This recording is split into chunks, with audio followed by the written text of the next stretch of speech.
सतगुरुदेव की जय। सर्वसंगत से प्रार्थना है। सत्संग प्रारंभ हो रहा है। कृपया सत्संग स्थल पर शांतिपूर्वक विराजमान होकर के श्रद्धा से सत्संग सुने। परमेश्वर की प्यारी आत्माओं से पुनर्निवेदन है, सत्संग प्रारंभ हो रहा है। कृपया सत्संग स्थल पर शांतिपूर्वक विराजमान होकर के श्रद्धा से सत्संग सुने। सत साहिब।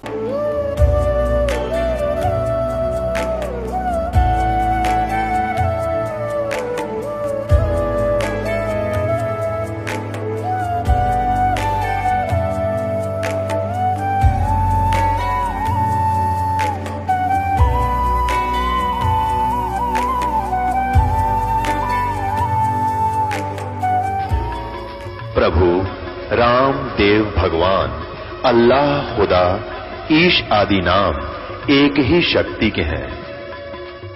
वो कैसा है, कहां है, कैसे मिलता है, किसने देखा है? ये प्रश्नवाचक चिन्ह पूर्ण रूप से हटाने के लिए अवश्य सुनिए जगत गुरु तत्वदर्शी संत रामपाल जी महाराज के अमृत वचन, सर्व पवित्र धर्मों के पवित्र शास्त्रों के आधार पर।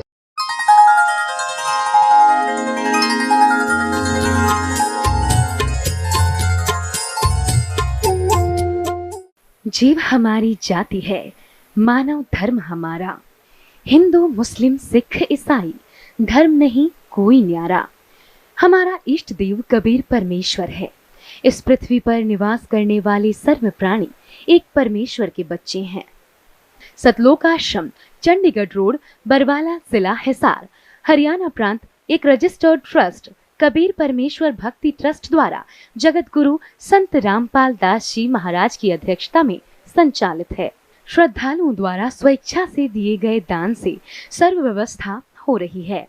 ये संस्था पूर्ण रूप से गैर राजनीतिक है। हमारा उद्देश्य विश्व के मानव समाज में फैली कुरीतियों, दहेज आदि को समाप्त करके एक स्वच्छ मानवता का उत्थान करना है। उपदेशी श्रद्धालु के लिए तंबाकू, शराब व अन्य नशीले पदार्थ सेवन करना वर्जित है। चोरी, रिश्वतखोरी, जारी करना, मांस खाना निषेध है। पर नारी को देखिए बहन बेटी के भाव, कह कबीर काम नाश का यही सहज उपाव। सत साहिब, हम एक ऐसा मानव समाज तैयार कर रहे हैं जो किसी भी क्षेत्र में राजनीति, न्यायपालिका, डॉक्टरी, इंजीनियरिंग या प्रशासनिक जैसे आईपीएस या आईएएस या शिक्षा में तथा अन्य किसी भी पद पर या सामान्य समाज में रहकर ईमानदारी से कार्य करके सबको न्याय दिलाएगा। छोटा बड़ा, अमीर गरीब की खाई को मिटाएगा। आध्यात्मिक तत्व ज्ञान के आधार से भारत विश्व का एक महान राष्ट्र होगा। अन्य सर्व राष्ट्र भारतवर्ष का अनुसरण करेंगे। सत साहिब, उपदेश लेने वालों को निःशुल्क दीक्षा दी जाती है। खाने, ठहरने तथा बिस्तर आदि की निःशुल्क व्यवस्था है। समय समय पर रक्तदान शिविरों का आयोजन किया जाता है। निर्धन गरीब बच्चों को पढ़ाई का व खाने तथा वस्त्रों का खर्च ट्रस्ट द्वारा वहन किया जाता है। विधवा बहनों, वृद्धों तथा अनाथ बच्चों को आश्रय दिया जाता है। सतलोक आश्रम में सर्व धर्मों के व्यक्ति दीक्षा प्राप्त करते हैं। सत साहिब, सतलोक आश्रम 12 एकड़ जमीन में निर्मित है। इसमें लगभग 1 लाख श्रद्धालु बैठकर सत्संग सुन सकते हैं। भोजनालय में 5000 श्रद्धालु एक साथ बैठकर भोजन प्राप्त करते हैं। चपाती बनाने वाली मशीनों का प्रयोग चपाती बनाने के लिए होता है। एक मशीन 1 घंटे में 6000 चपाती बना देती है। जूता घर में 1 लाख श्रद्धालुओं के जूते जमा करने की क्षमता है। सत साहिब, महीने में 2 बार 3-3 दिन का सत्संग होता है। बरवाला बस स्टैंड तथा रेलवे स्टेशन बरवाला तथा जिंद से श्रद्धालुओं के लिए आश्रम की ओर से निःशुल्क लाने ले जाने की व्यवस्था है। सत्संग के दौरान तथा अन्य समय में आश्रम में आने वाले श्रद्धालुओं के लिए अनुभवी चिकित्सकों की सेवा प्राप्त की जाती है। औषधि का व्यय कबीर परमेश्वर भक्ति ट्रस्ट सतलोक आश्रम बरवाला वहन करता है। सत साहिब, सतलोक आश्रम बरवाला में प्रत्येक सत्संग में लगभग 4 क्विंटल देसी घी का हवन ज्योति यज्ञ के द्वारा किया जाता है। ऋग्वेद मंडल 9 सूक्त 86 मंत्र 10 में ज्योति यज्ञ का प्रावधान है। संत रामपाल दास जी से शास्त्रानुकूल भक्ति विधि से दीक्षित श्रद्धालुओं को भौतिक तथा आध्यात्मिक लाभ प्राप्त होते हैं, जैसा कि ऋग्वेद मंडल 10 सूक्त 161 मंत्र 2 में प्रमाण है कि परमात्मा असाध्य रोग को नाश करके स्वस्थ कर देता है।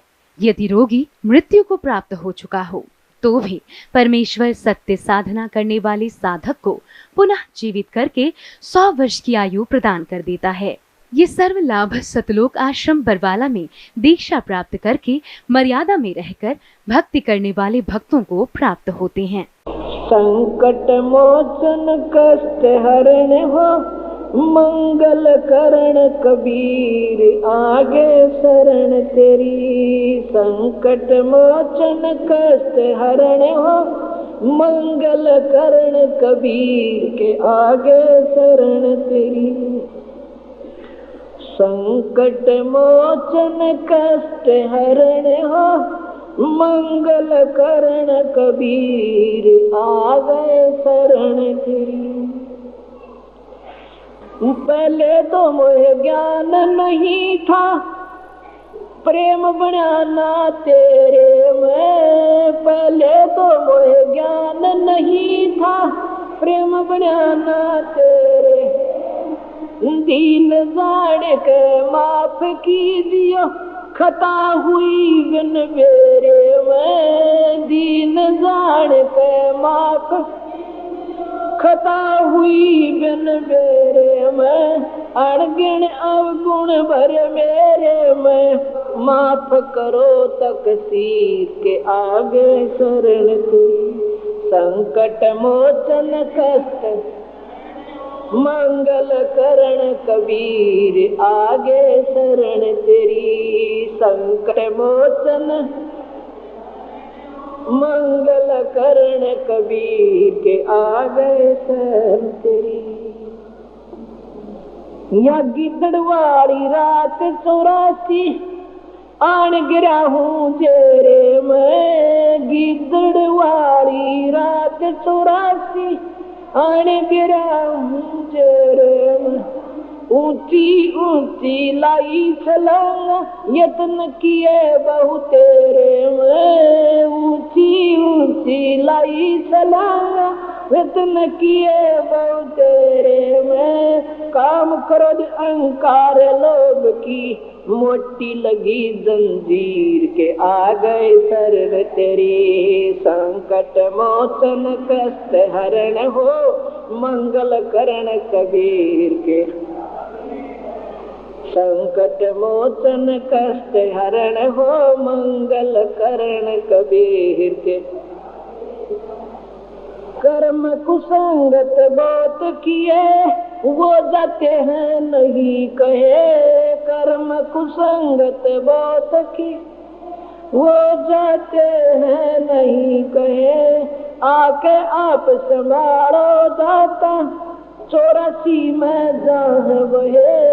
आके आप संभालो दाता 84 में जहाँ बहे। जन्म मरण के कष्ट से अब मिटो जन की पीर के आ गए शरण तेरी।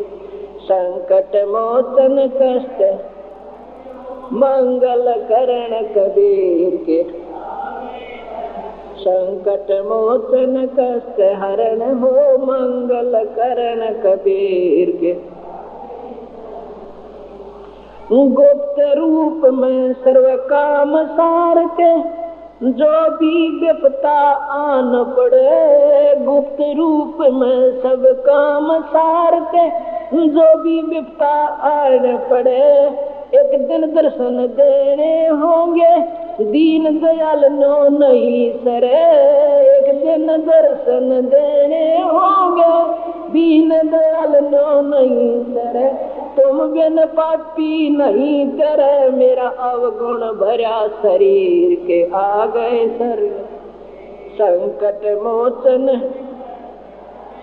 मंगल करण कबीर के आगे शरण तेरी, संकट मोचन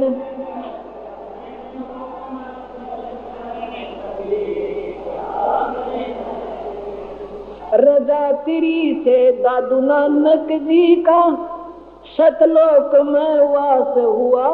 रजा तेरी से दादू नानक जी का सतलोक में वास हुआ। 100% उत्तर की ने जब धर्मदास के विश्वास हुआ।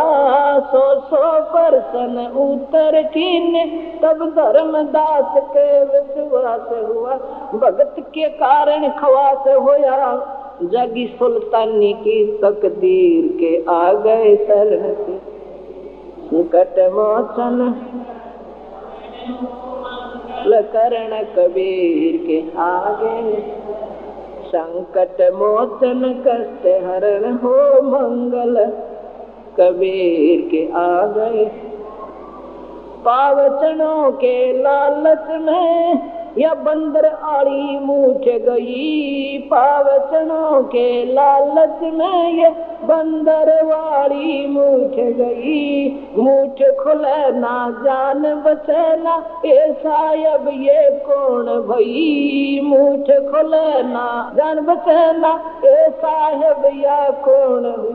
रामपाल सतगुरु शरण लई, खाई शब्द दूध की खीर के आगे शरण ते, संकट मोचन करण कबीर के आगे। परम पिता परमात्मा पूर्ण ब्रह्म सारी सृष्टि के रचनहार कबीर देव जी, कबीर साहब, अल्लाहू अकबर, ये हम सब के जनक हैं, सब के पिता हैं। ये सर्व सुखदाई भगवान है। यो परमात्मा वह भगवान जिसने सारे ब्रह्मांडों की रचना की, जो अमर अविनाशी है। वही परमात्मा पवित्र भारतवर्ष की इस पावन धरती पर काशी शहर के अंदर 120 वर्ष रहे, एक जुलाहे की भूमिका किया करते थे। तो वो कबीर जुलाहा नाम से प्रसिद्ध, दानक नाम से प्रसिद्ध वो परमात्मा सारी सृष्टि के रचनहार है। जो भगवान के गुण, परमात्मा के गुण वेद बताता है, वही लीलाएं परमेश्वर ने अपने विधान अनुसार प्रत्येक युग में की हैं। क्या की हैं? गोता मारूं स्वर्ग में, जा बैठूं पाताले, कह कबीर ढूंढता फिरूं अपने हीरे मोती लाले। कबीर परमात्मा जी बता रहे हैं अपनी महिमा कि मैं अपने हीरे मोती लालों को इस संसार रूपी सागर में गोते लगा लगा कर ढूंढ रहा हूं, खोज रहा। कलयुग के अंदर उस परमेश्वर ने कौन कौन से हीरे मोती लाल इकट्ठे किए थे? आदरणीय धर्मदास साहिब जी, आदरणीय मलुकदास साहिब जी, आदरणीय दादू साहिब जी, आदरणीय नानक साहिब जी, आदरणीय गरीबदास साहिब जी, गांव छुड़ानी, जिला झज्जर, हरियाणा वाले। क्योंकि गरीबदास कई हुए हैं जो संत कहलाए हैं, लेकिन वो इनकम्प्लीट थे, वो काल के ही जाल में थे। तो इसलिए इनका पूरा एड्रेस बताना पड़ता है। आदरणीय गरीबदास साहिब जी, गांव छुड़ानी, जिला झज्जर, हरियाणा वाले। आदरणीय गीसा दास साहिब जी, गांव खेखड़ा, जिला मेरठ, उत्तर प्रदेश वाले।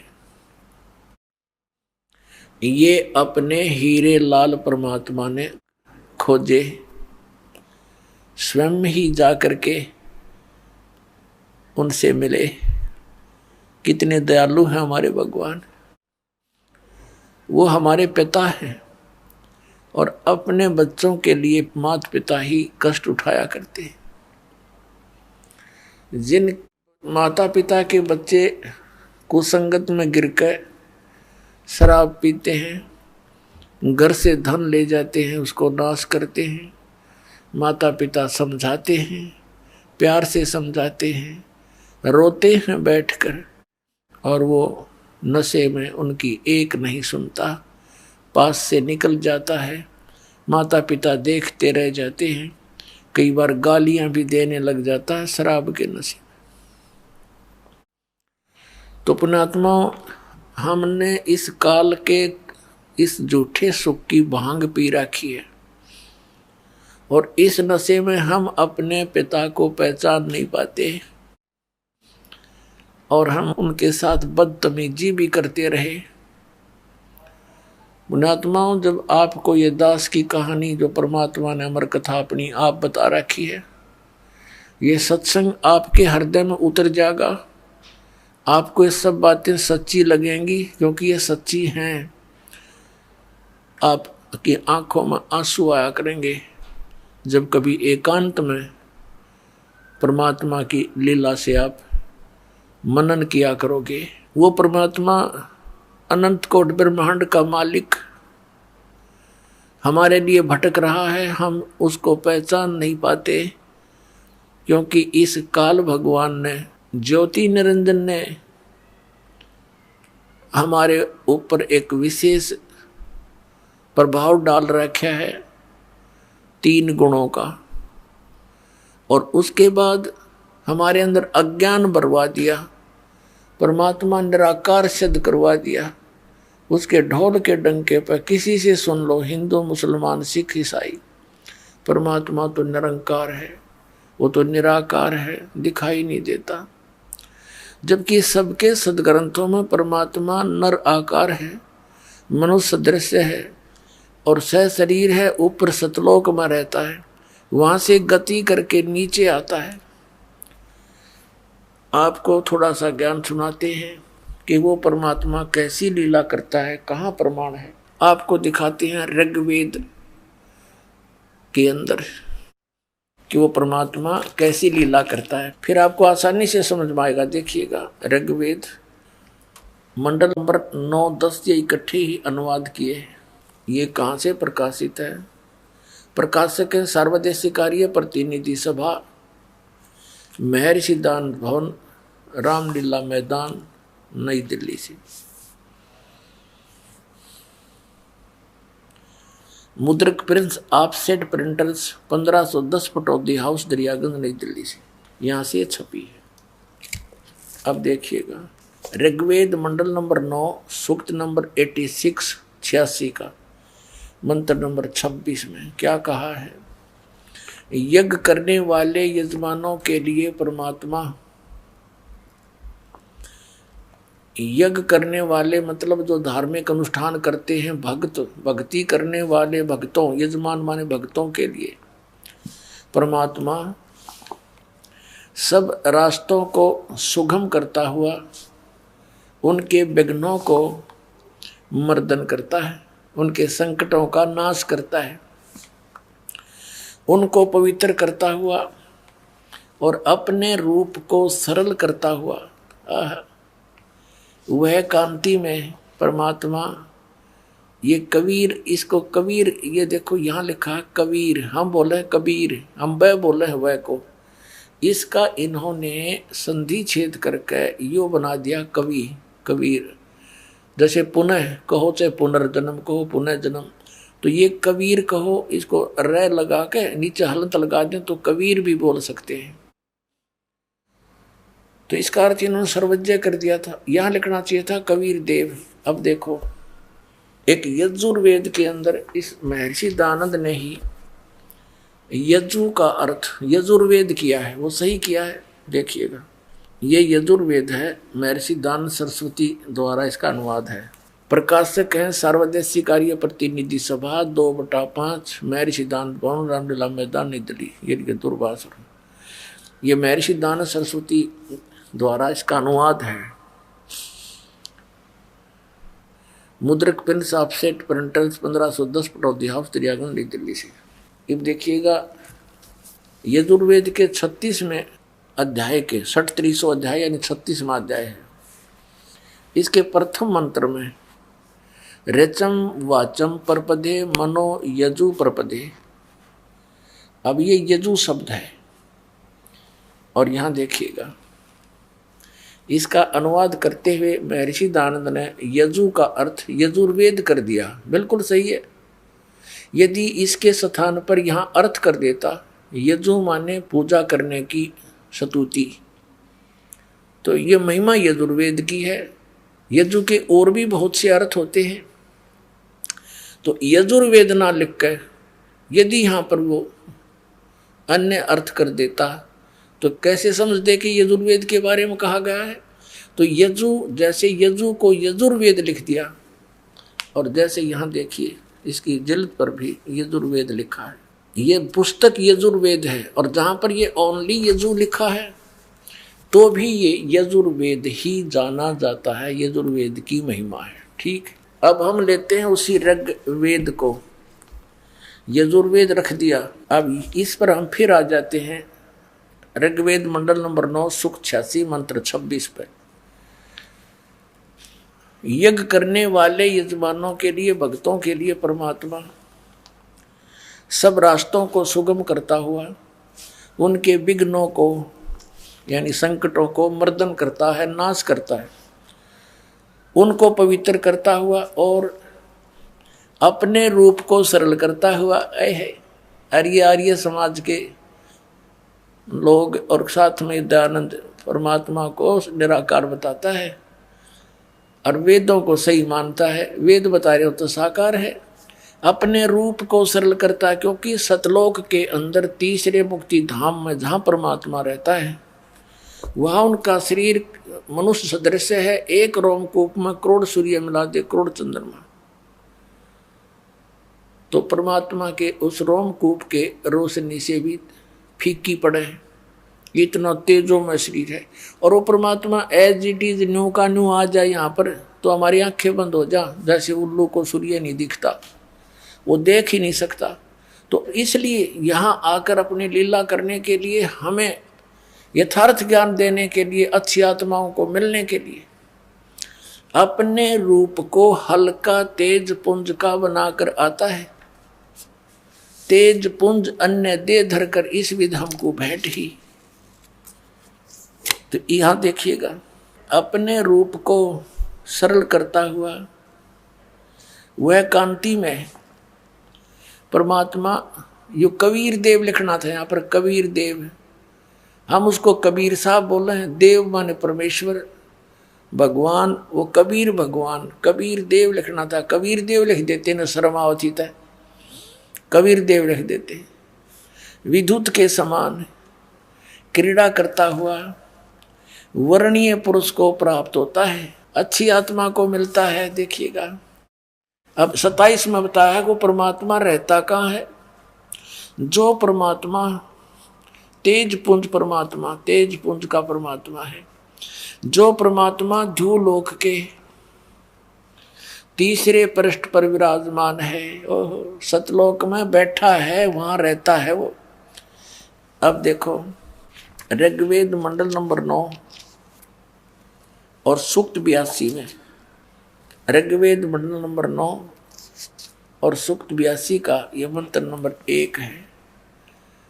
जो सर्वोत्पादक प्रभु, सबकी उत्पत्ति करने वाला परमेश्वर प्रकाश रूप है, तेजों में शरीर युक्त है, सद्गुणों की वृष्टि करने वाला, पापों का नाश करने वाला, पाप हरण करने वाला है। वह राजेव, राजा के समान राजेव। ये देखना, ये हम पढ़ रहे हैं 269 पे, नए नकली फेरने होंगे और कोई सा प्रश्न दिखा दिया होगा। ये 270 देखो, राजा के समान दर्शनीय है, वो देखने जोगा राजा जैसा, यानी मनुष्य दृश्य है वो भगवान। और वह पृथ्वी आदि लोक लोकांतरों के चारों ओर शब्दमान हो रहा है। वह वर्णीय पुरुष को, अच्छी आत्मा को, जो दृढ़ भक्त है उसको पवित्र करता हुआ प्राप्त होता है। यानी अच्छी आत्मा, दृढ़ भक्त उसको मिलता है। जिस प्रकार विद्युत स्नेह वाले स्थानों को आधार बनाकर प्राप्त होता है। अब देखो स्पष्ट कर दिया, जैसे आकाशीय बिजली ऐसी धातु पर गिरती है जहां उसका अट्रैक्शन होता है, और जगह नहीं गिरती वो। जैसे पुराने समय में पहले कांसी धातु के बेले और थाली हुआ करती थी। वर्षा के दिनों में कोई थाली या बेला बाहर रह जाता था घर से आंगन में। हमारी दादी जी कहती थी हमारी माता ताई जी को, काकी जी को, कि वो थाली अंदर रख दो ना तो बिजली गिर जाती है इस कांसी धातु पर। तो यही उदाहरण दिया है वेद में कि वो परमात्मा ऐसे अट्रैक्ट होता उस पुण्यात्मा पर जो अच्छी आत्मा है, और उन्हीं को मिलता है क्योंकि वो दृढ़ भक्त होते हैं। जो कह दिया भगवान ने वो टस से मस नहीं होते।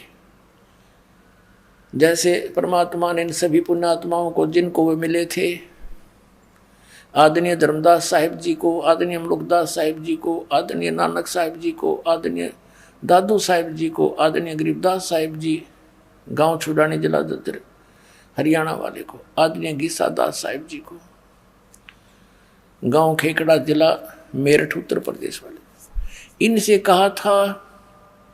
जैसे धर्मदास जी को कहा, वो तो रिटर्न में हमारे पास है, बाकी यह सलाह सभी को दी थी परमात्मा ने कि धर्मदास मेरी लाख दुआई, ये मूल ज्ञान की तबार ना जाई। ये मूल मंत्र, मूल ज्ञान, सार नाम, ये किसी को बताना नहीं, तुम जाप करते रहो। इसी प्रकार आदरणीय नानक साहिब जी से कहा था कि ये मंत्र भी किसी को डिस्क्लोज ना करना, नहीं तो बिचली पीढ़ी हंस नीति रही। तो उन पुण्यात्माओं ने परमात्मा के लिए न्यौछावर हो गए वो। जैसे नानक साहिब जी ने सतनाम 2 अक्षर के मंत्र का किसी भी सिख को उसकी आवाज़ नहीं लगने दी। एक बार बोल के अवश्य सुना दिया, प्रमाणित करने के लिए विधि नहीं बताई। मर्दाना ने जब वो जाप करने शुरू किया तो उसको सजा भी मिल गई। इससे भय बन गया पूरे सिख समाज में कि इस नाम का जाप भूल कर नहीं करना। यदि ये गुरु ग्रंथ साहिब में वाणी प्राण सिंह वाली आ जाती तो ये नकली पंथ, राधा स्वामी पंथ, धन धन सतगुरु पंथ या दूसरे पंथ जो पनपे हुए हैं, जैसे ये बालगेश्वर वाला पंथ, अंसा देश वाला, सतपाल वाला, और बाकी ये नकलची हैं सारे, आसाराम जैसे और सुधांशु जैसे, ये सारे ये नाम शुरू कर देते। अब नाम से मोक्ष होना, बीज से पौधा बनेगा। अब आम के बीज से आम का पौधा बनेगा, आम का पेड़ बनेगा। बबूल के बीज से बबूल का बनेगा। तो नाम से मोक्ष होना, नाम इनके सब के नकली, तो ये सब यूजलेस है उनकी साधनाएं। अब फेल हो गए सारे। बुद्धिमान समाज है आज बहुत जबरदस्त, जिसने ऐसे आइटम बना लिए, इंटरनेट, कंप्यूटर, ऊपर सैटेलाइट, यहाँ बैठे पता नहीं कहाँ का देख लेते हैं। और जब इनको पता चलेगा कहाँ डरे डोरे हो, ये साइंस कितना काम देगी तुम्हें। अगर 2-3 वर्षा ना हुई तो सब फेल हो जाएंगे। इंटरनेट इनको देखने भी ना रहेगा, टक्कर मारे मारे मरेंगे। और भगवान प्रसन्न रहेगा तो कुछ नहीं होगा, यहाँ भी सुखी और सतलोक में चले जाएंगे। अब कहने का भाव ये है कि हम वो दृढ़ भक्त थे, उन्होंने किसी को नहीं बताया। पूरा सिख समाज उस सतनाम से वंचित है और उस बिना मोक्ष नहीं हो सकता। लेकिन वो दयालु थे, उन्होंने वाणी के पाठ का अपने समय से ही पाठ कराना शुरू कर दिया था, यानी सत्संग शुरू कर दिए थे, भंडारे शुरू करवा दिए थे। ये ग्लूकोज लगा कर चले गए थे महापुरुष। जैसे गरीबदास साहिब जी की वाणी का पाठ शुरू करवा दिया था, फिर गुरु ग्रंथ साहिब बनवा के उसका पाठ शुरू करवा दिया था परमात्मा ने प्रेरणा करके। तो ये ग्लूकोज लगा कर चले गए। अब सर्जन भेज दिया दास, सारे मंत्र दूंगा और सारे टैबलेट कंप्लीट कोर्स देकर सबको पार कर दूंगा। करेंगे भगवान, दास उनका मजदूर है।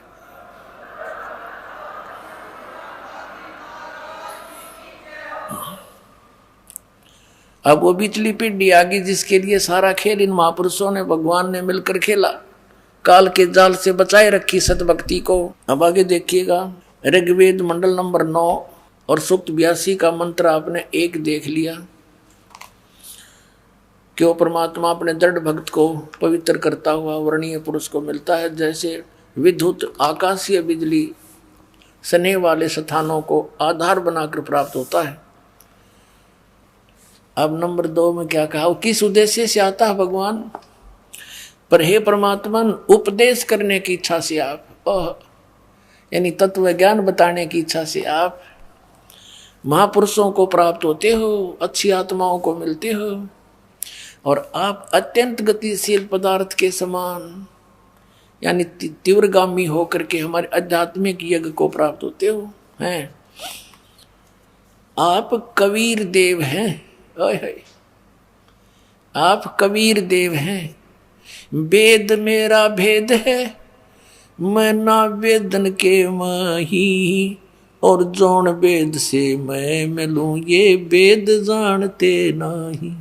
परमेश्वर परम पूज्य कबीर साहब ने कहा था कि धर्मदास, ये चारों वेद मेरी ही महिमा का गुणगान करते हैं, लेकिन इनमें वर्णित विधि से मेरी प्राप्ति नहीं हो सकती, और जिस विधि से मेरी प्राप्ति हो सकती है वो वेदों में नहीं, क्योंकि वो परमात्मा स्वयं ही आकर बताता है। वो सूक्ष्म वेद है जो दास को उपलब्ध हुआ और दास ने समझा परमेश्वर कबीर जी गुरु जी की कृपा से, और उस सूक्ष्म वेद को कबीर पंथी जो 12 के 12 पंथ वो नहीं समझ सके, और ये सब काल के पंथ थे वह, और ये राधा स्वामी धन धन सतगुरु सच्चा सौदा जय गुरुदेव दिनोद वाला बिहानी वाला, ये सारे कुएं के पानी आगरा वाला ब्यास वाला, ये राधा स्वामी, इनके पास वो मंत्र नहीं, मंत्र से मोक्ष होगा, इस नाम बिना मोक्ष हो नहीं सकता, और वो इनके पास नहीं, तो ये सारे काल के ही जाल में फंसे हुए थे। अब ये लीला करता है परमात्मा, वो किन किन महापुरुषों को मिले? आदरणीय धर्मदास साहिब जी को मिले। दर जिंदे का रूप सैल वृंदावन की नी, तहां मिले धर्मदास करते हैं बहुत अधीनी। आदरणीय गरीबदास साहिब जी ने कहा, हम सुल्तानी नानक तारे, दादू को उपदेश दिया, जात जुलाहा वेद न पाया, वो काशी माए कबीर हुआ। वो किन किन को मिले परमात्मा? जिंदा महात्मा का रूप बनाकर धर्मदास जी को वृंदावन में मिले। दर्जन दे का रूप सैल वृंदावन की नी, तहां मिले धर्मदास करते हैं बहुत अधीनी। एक जिंदा महात्मा का रूप बना के परमात्मा कबीर जी कहाँ गए? धर्मदास को वृंदावन में मिले, मथुरा में। और धर्मदास जी वहां गए हुए थे तीर्थों पर यात्रा करते हुए, उस वृंदावन के जोड़ में नहान गए थे तीर्थ में, और नहान होकर बाहर बैठे जब परमात्मा ने उनसे प्रश्न किया कि हे महाराज जी, मैं तो जिज्ञासु व्यक्ति हूँ, मैं सब संतों के पास जा चुका हूँ, मेरी संतुष्टि नहीं हुई, कृपा मुझे कोई ज्ञान सुनाओ भगवान का। जब धर्मदास लगा गीता की महिमा सुनाने, तब परमात्मा ने उनसे प्रश्न उत्तरी की कि मैं एक जिज्ञासु व्यक्ति हूँ। स्वयं तो अपने आप को तो दास बताया, और उस धर्मदास जी को उसको महात्मा कहा, हे महात्मा जी, मुझे कुछ ज्ञान सुना दो। तो उनसे काफी प्रश्न उत्तरी हुई। फिर परमात्मा ने कहा कि आप गीता जी को मानते हो? कहा जी। भगवान कौन है? प्रसन्न किया परमात्मा ने कि श्री कृष्ण, श्री विष्णु जी, श्री शंकर जी और ब्रह्मा जी, ये सर्वेश्वर महेश्वर, इनकी जन्म मृत्यु नहीं होती। तो परमात्मा ने कहा कि चौथे अध्याय के 5 और 9 श्लोक में, दूसरे अध्याय के 12वें श्लोक में और 10वें अध्याय के दूसरे श्लोक में, धर्मदास जी देखियो आपका गीता ज्ञानदाता क्या कहता है कि मैं तो जन्म मृत्यु होती है, मैं तो अविनाशी हूं नहीं, नाशवान हूं, तुम इसको अविनाशी बता रहे हो। और 18वें अध्याय के 62वें श्लोक में कहा कि तू सर्वभाव से उस परमेश्वर की शरण में जा, उसकी कृपा से तू परम शांति को और सनातन परम धाम को प्राप्त होगा। 15वें अध्याय के 4थे श्लोक में कहा गीता जी में कि जब तत्वदर्शी संत मिल जाए उसके पश्चात परमेश्वर के उस परम पद की खोज करनी चाहिए, जहां जाने के बाद साधक फिर लौटकर संसार में कभी नहीं आते। अब धर्मदास का तो सिर घूम गया उस पुण्यात्मा का कि मैं क्या सुन रहा हूं, गीता साथ ही खोल कर देखा साथ के साथ। अब कहने का भाव ये है पुण्यात्मा हो, ये इतना रंग चढ़ जाता है। अंत में धर्मदास कहने लगा कि तू मुसलमान है, क्योंकि बाबा जिंदा के रूप में उन्होंने अपना एक वेशभूषा होती है जितना महात्माओं की, एक और कोट सा पहनते हैं, घुटनों तो तले तले का काला, ऊपर काला ही टॉप होता है, एक कच्छा पहनते हैं अंडरवियर काला ही। तो धर्मदास जी ने टोंट कस दिया कि तू मुसलमान जाति का है, इसलिए हमारे देवताओं की तू बेइज्जती करता है, मैं तेरी बात सुनना पसंद नहीं करता। अब यूं कहते ही परमात्मा अंतर ध्यान हो गए और धर्मदास जी की बंदगी सामने से आदमी अंतर ध्यान हो जाए ना दिखे एकदम, तो आप हार्ट अटैक होना हो गया, उसका हार्ट अटैक हो गया। क्यों था कौन ये भी समझ गया, फिर सोचा कोई सिद्ध पुरुष होगा, फिर शांति से जब सोचा कि ये कुछ भी था, लेकिन ज्ञान इसका 16 अन्य था, सारी साची कह था, और मैंने तो जानबूझकर बकवाद करके और इस अनमोल ज्ञान से मैं वंचित रह गया। बड़ा चिंतित हुआ, सारी रात करवट लेता रहा। अगले दिन फिर उसने सोचा अब क्या की भक्ति करूं, जिसकी भक्ति कर रहा था वो तो नाशवान है, और भी काफी चर्चा हुई थी। तो उसने सुबह तालाब में भी नहीं नहाया, वो स्नान नहीं किया, और पहले दिन जो चर्चा हुई थी उसमें बहुत सी गलत बातें धर्मदास ने बोल दी थी कि हम जीव हिंसा नहीं करते, तुम मुसलमान हो, तुम मांस खाते हो, और तुम हमारे देवताओं के बारे में ऐसा बोलते हो। ऐसी ऐसी बकवाद गढ़ दी थी, बहुत सी बातें बोल दी थी। सुबह उसने धर्मदास जी ने ना स्नान किया सरोवर में, मथुरा वाले में, अपनी रोटी बनाई और सोचा खा के चालू करने। अब सुबह उठा, लकड़ी जलाई, चूल्हे में खाना बनाने लगा, सब्जी सुब्जी पकाई। एक मोटी लकड़ी लगा रखी थी, वह बीच में थोची थी। सहयोगी लकड़ी लगा करके उसमें अग्नि लगा कर खाना बना रहा था। खाना बनाते बनाते कुछ सूर्य उदय सा हो गया, रोशनी सी हो गई, साफ दिखाई दे रहा था सब कुछ। रोटी बनाते बनाते लकड़ी जलती जलती बिल्कुल चूल्हे के पास उसका एंड आ गया, अंतिम सिरा आ गया उस लकड़ी का, जो मोटी लकड़ी थी। उसमें क्या देखा कि चींटियां अपने अंडे मुख में लेकर बाहर निकलने की चेष्टा कर रही हैं, लेकिन बाहर के हिस्से पर उस पे तरल पदार्थ उबल रहा था। जैसे गिल्ली लकड़ी हो थोड़ी बहुत, तो पीछे से उसमें तरल पदार्थ एक पानी सा उबल रहा होता है। बाहर निकलने की चेष्टा कर रही हैं, तो उस तरल पदार्थ जो उबल रहा था उसके ऊपर गिर गिर के चटक चटक होकर जल रही है। अब धर्मदास एक बार हक्का भक्का रह गया कि आज तो मैंने जुल्म कर दिया, इतनी ढेर सारी चींटियां फूंक डाली इस लकड़ी में, तो बहुत इतनी लंबी थी और जलती जलती आज निकट आ गई है भगवान, आज तो करोड़ों चींटी मर गई। रोए, बड़ा दुखी हो गया। तो उसने उसी से मैं अग्नि बुझा दी, जितनी रोटी बनी थी बन गई। अब उसने सोचा कि इसका प्रायश्चित करूं, आज मैं भूखा रहूंगा और इस भोजन को किसी साधु संत को खिला दूं। अब परमात्मा कहते हैं सोचल सीधर मैं करूं अपने जन के काज। अगले दिन परमात्मा ने क्या किया, एक हिंदू साधु का रूप बना के और एक वृक्ष के नीचे बैठ के धर्मदास जी वो थाली में डाल के सारी सब्जी चला संत की खोज में। सामने देखा एक संत बैठा है, वहां जाकर के रख के थाली और कहा महाराज जी भोजन पा लो। परमात्मा बोले धर्मदास रख दे भाई, भूख लगी है। धर्मदास जी ने सोचा भाई कोई जानकार सा दिखा है, सोचा मैं भंडारे करता रहता हूं, ये महात्मा गया होगा कभी। अब रख दी थाली। परमात्मा ने एक लोटा रखा था जल का, जल लिया उसमें से थोड़ा सा और एक मंत्र सा बुदबुदाया और छींटे मार दिए। पूरी बनी बनाई रोटी और सब्जी के थाली में रखी के देखते ही देखते क्या हुआ कि सारे भोजन की चींटी बन गई। अंडे मुंह में लेकर और थाली से बाहर निकलने की चेष्टा करते हैं, सारी थाली काली होगी चींटियों से। तब परमात्मा उसी जिंदा महात्मा के रूप में बदल लिया रूप परमात्मा ने और कहा रे धर्मदास कल क्या कह रहे थे आप कि हम मुसलमान तो जीव हिंसा करते हैं और तुम जीव हिंसा नहीं करते।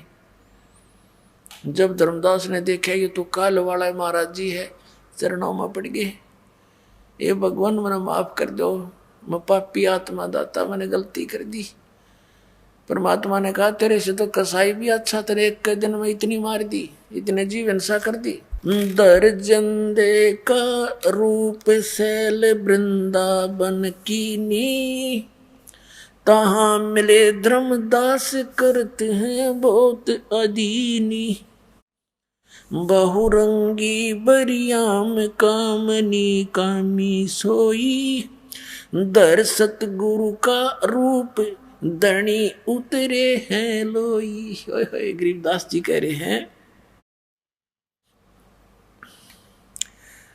कि बहुरंगी वरियाम बहुत प्रकार के रूप बनाने वाला परमात्मा और निकामी सोई, यानी केवल निस्वार्थ भाव से हमारे लिए यहाँ आते हैं।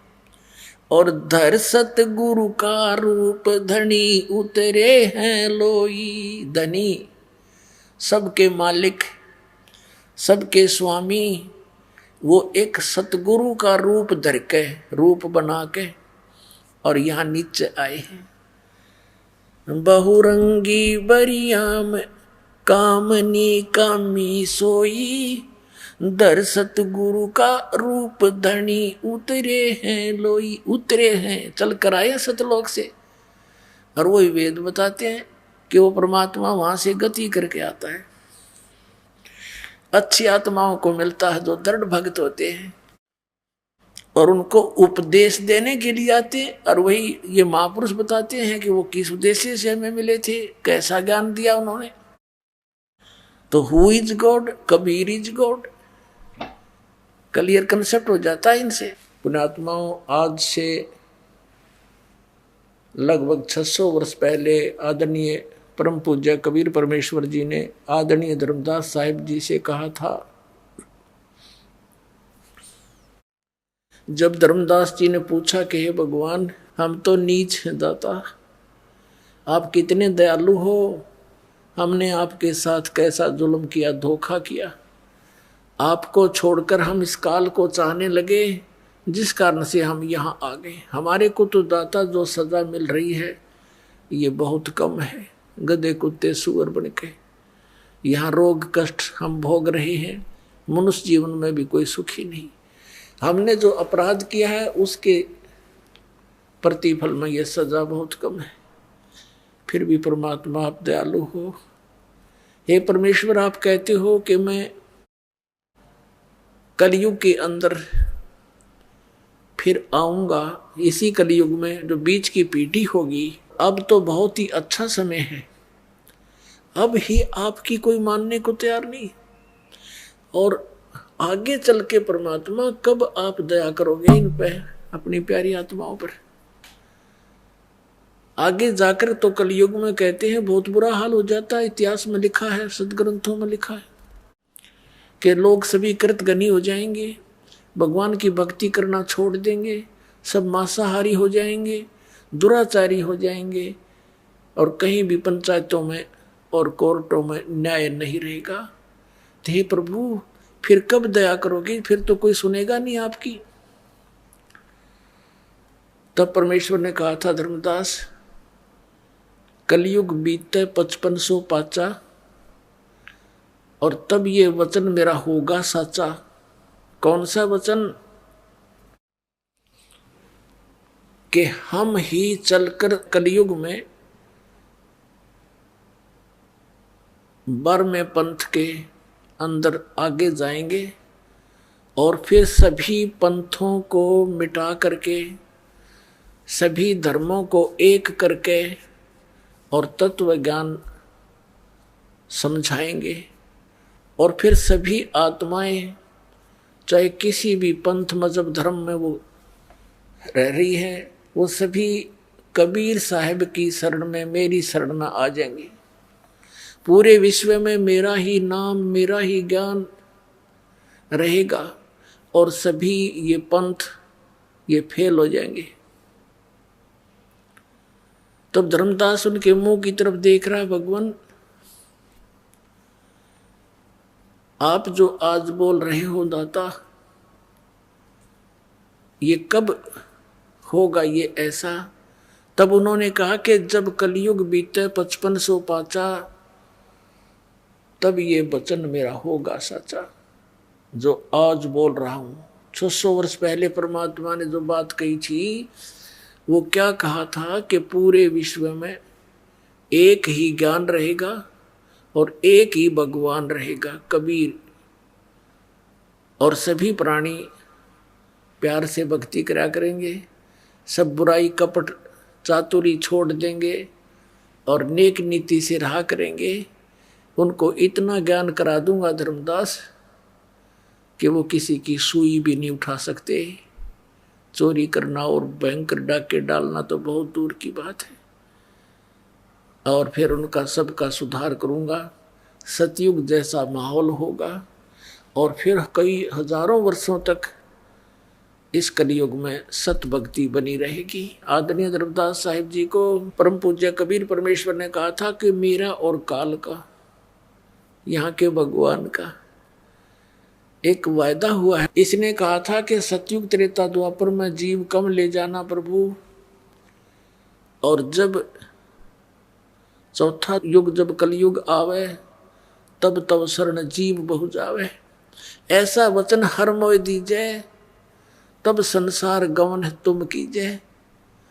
हे भगवान ऐसा वरदान मुझे दे जाओ, वर दे दो, वचन दे दो कि सतयुग त्रेता द्वापर में जीव ना ले जाना और कलयुग में कितने जीव ले जाना।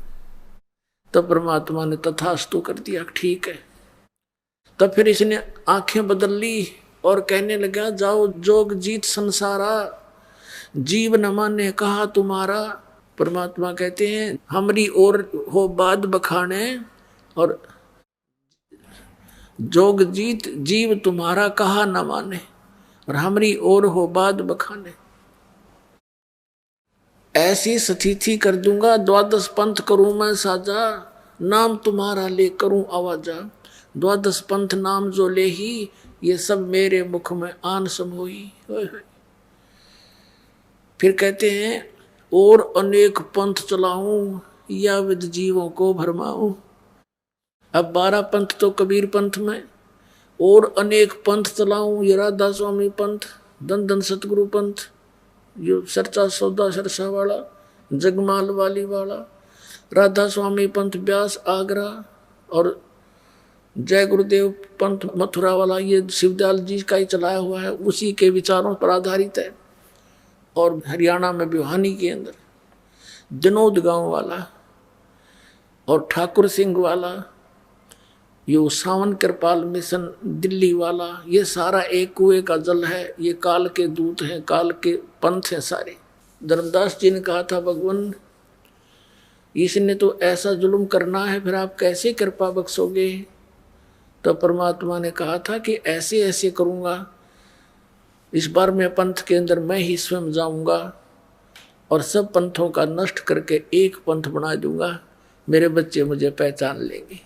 आपको दिखाते हैं पवित्र कबीर सागर के अंदर 600 वर्ष पहले लिखी लिपिबद्ध की गई परमेश्वर की भविष्यवाणी यानी आदेश। भविष्यवाणी तो होती है ठक्करबाजी, और ये परमात्मा का आदेश वचन, जिसके वचन से सारे ब्रह्मांड चल रहे हैं, उनका वचन था ये 600 वर्ष पहले। क्या था ये देखिएगा। ये कबीर सागर है, संपूर्ण 11 भाग, खेमरा श्री कृष्णदास प्रकाशन मुंबई। ये है कबीर सागर, प्रथम खंड कबीर पंथी भारत पथिक स्वामी युगलानंद विहारी द्वारा प्रस्कृत, मुद्रक के प्रकाशक के खेमरा श्री कृष्णदास, अध्यक्ष श्री वेंकटेश्वर प्रेस, खेमरा श्री कृष्ण मार्ग दास मार्ग बम्बई से।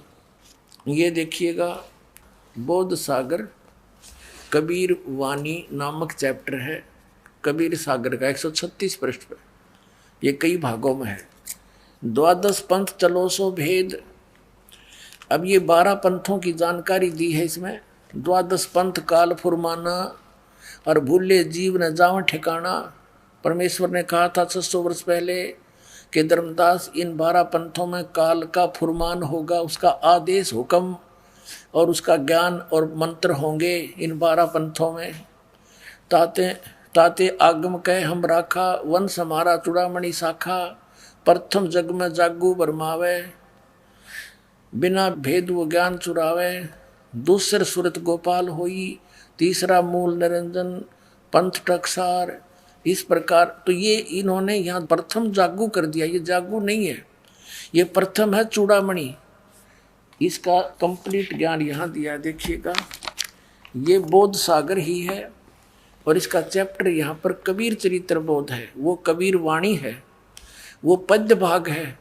अब गद्य भाग में लिखा है यहाँ पर 1870 पृष्ठ पे क्या लिखा है। कबीर साहब के पंथों का वृंतांत।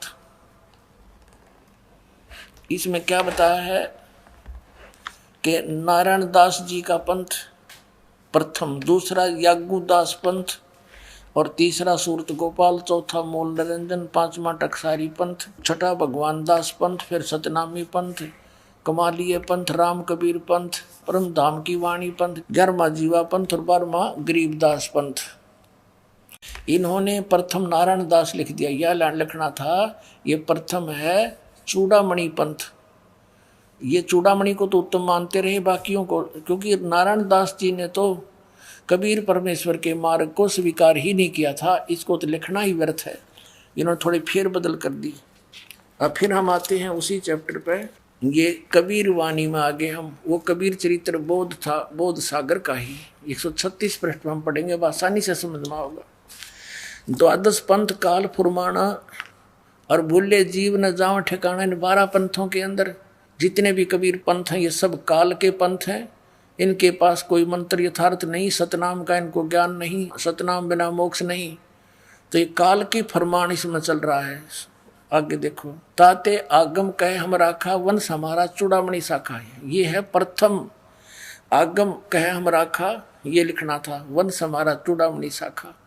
फिर यहाँ दूसरा लिखना था जागूदास, सूरत गोपाल, मूल निरंजन और चौथा टकसार। ये 5वां होना चाहिए टकसार। फिर जीवा पंथ, फिर सतनामी पंथ और फिर राम कबीर पंथ। अब ये परम धाम की वाणी पंथ। अभी इन्होंने 10वें तक ते लिख दिया। आगे फैस होगी इनकी, भूल गए आगे। अब देखो ये साखी, अब यहाँ लिखा है 11वां है यू परम धाम की वाणी। अब ये है यहाँ से शुरू होता 12वां, ये 11वां, ये 12वां। साखी भाव पर यहाँ से लिखना संवत 1775 होई, तादन प्रेम प्रगटे जग सोई। कहते हैं कि इसमें लिखा परमात्मा ने कि संवत 1775, ये 74 है, गलती से 75 मिसप्रिंट हो गया है। आदरणीय गरीबदास साहिब जी, गांव छुडानी, जिला जज्जर, हरियाणा के अंदर। उनका जन्म संवत 1774 सन 1717 में हुआ था। ये गलती से मिसप्रिंट है। और इसमें ये कहा है कि गरीबदास का जो पंथ होगा, गरीबदास जी को भेजूंगा मैं, परमात्मा ने भेजा, लेकिन आगे चल के काल प्रवेश कर जाता है इन पंथों में। तो गरीबदास के द्वारा मेरी वाणी दोबारा उजागर होएगी, प्रकट होएगी, क्योंकि कबीर सागर में, कबीर पंथ में काल घुस गए। ये काल के दूत आगे 12 के 12। गरीबदास जी तो परमात्मा के भेजे हुए हंस थे, लेकिन आगे चल के इसमें सब काल के दूत हो गए। कबीर परमेश्वर की वाणी है, उसमें फेर बदल कर दिया उन्होंने, काल के दूतों ने, किसी भी कारण से चाहे वो ना समझ के। तो उसकी पूर्ति करने के लिए आदरणीय गरीबदास साहेब जी के द्वारा अपनी महिमा की वाणी परमेश्वर में पुनः प्रकट करवाई सन 1727 में। जो 10 वर्ष के जब गरीबदास जी हुए तो परमेश्वर सतलोक से चलकर आए थे बाबा जिंदा का रूप बना के। जैसे आदरणीय नानक साहिब जी को मिले, आदरणीय धर्मदास साहिब जी को मिले, ऐसे ही आदरणीय गरीबदास साहिब जी को मिले और फिर अपने ज्ञान से फीड कर दिया उनके अंदर। उन्होंने फिर महिमा की वाणी दोबारा प्रकट की, जो आज दास आपको सुनाता रहता है, जिसमें बहुत गूढ़ रहस्य है। अब देखिएगा, संवत 1775 हुई, ये 74 है। तादिन प्रेम प्रगट है जग सोई, आज्ञा रहे ब्रह्म बोध लावे, कोली चमार सबके घर खावे। यानी गरीबदास जी ने छुआछात को बहुत कम किया था। साखी हमारा ले जीव समझावे, असंग ठोड़ जन्म नहीं पावे। गरीबदास के पंथ तक के सभी प्राणी कहते असंग जन्म भी सतलोक नहीं जा सकते।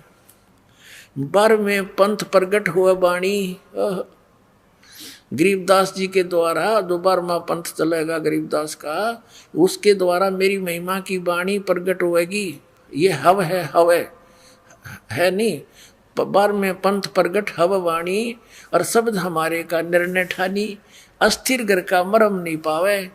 ये 12 पंथ हम ही को ध्यावे। यानी गरीबदास के पंथ तक भी किसी को सतलोक का ज्ञान नहीं हो सकता, क्योंकि परमात्मा ने कहा था धर्मदास मोरी लाख दुहाई, ये सार शब्द की तबार ना जाई। और सार शब्द बार जो पढ़ी, बिचली पीढ़ी हंस नहीं तरी। फिर कहा है कि धर्मदास मेरी लाख दुहाई, ये मूल ज्ञान कई बार ना जाई। मूल ज्ञान बाहर जो पढ़ी, बिचली पीढ़ी हंस नहीं तरी। और मूल ज्ञान को, इस तत्व ज्ञान को तब तक छुपाई जब तक ये सभी पंथ ना मिट जाई। तो अब तक इसको छुपा के रखना था। आगे देखो, 12वें पंथ प्रगट हो वाणी, शब्द हमारे की निर्णय ठानी, अस्थिर घर का यानी स्थाई स्थान सतलोक का वो मरम ना पावे। ये 12 पंथ हम ही को ध्यावे। फिर कहते हैं 12 पंथ हम ही चलावे, चल करावे। गरीबदास के पंथ में आगे चलकर कहते हम ही चल कर आएंगे, और सब पंथ मिटा एक ही पंथ चलावे। बोलो सतगुरुदेव।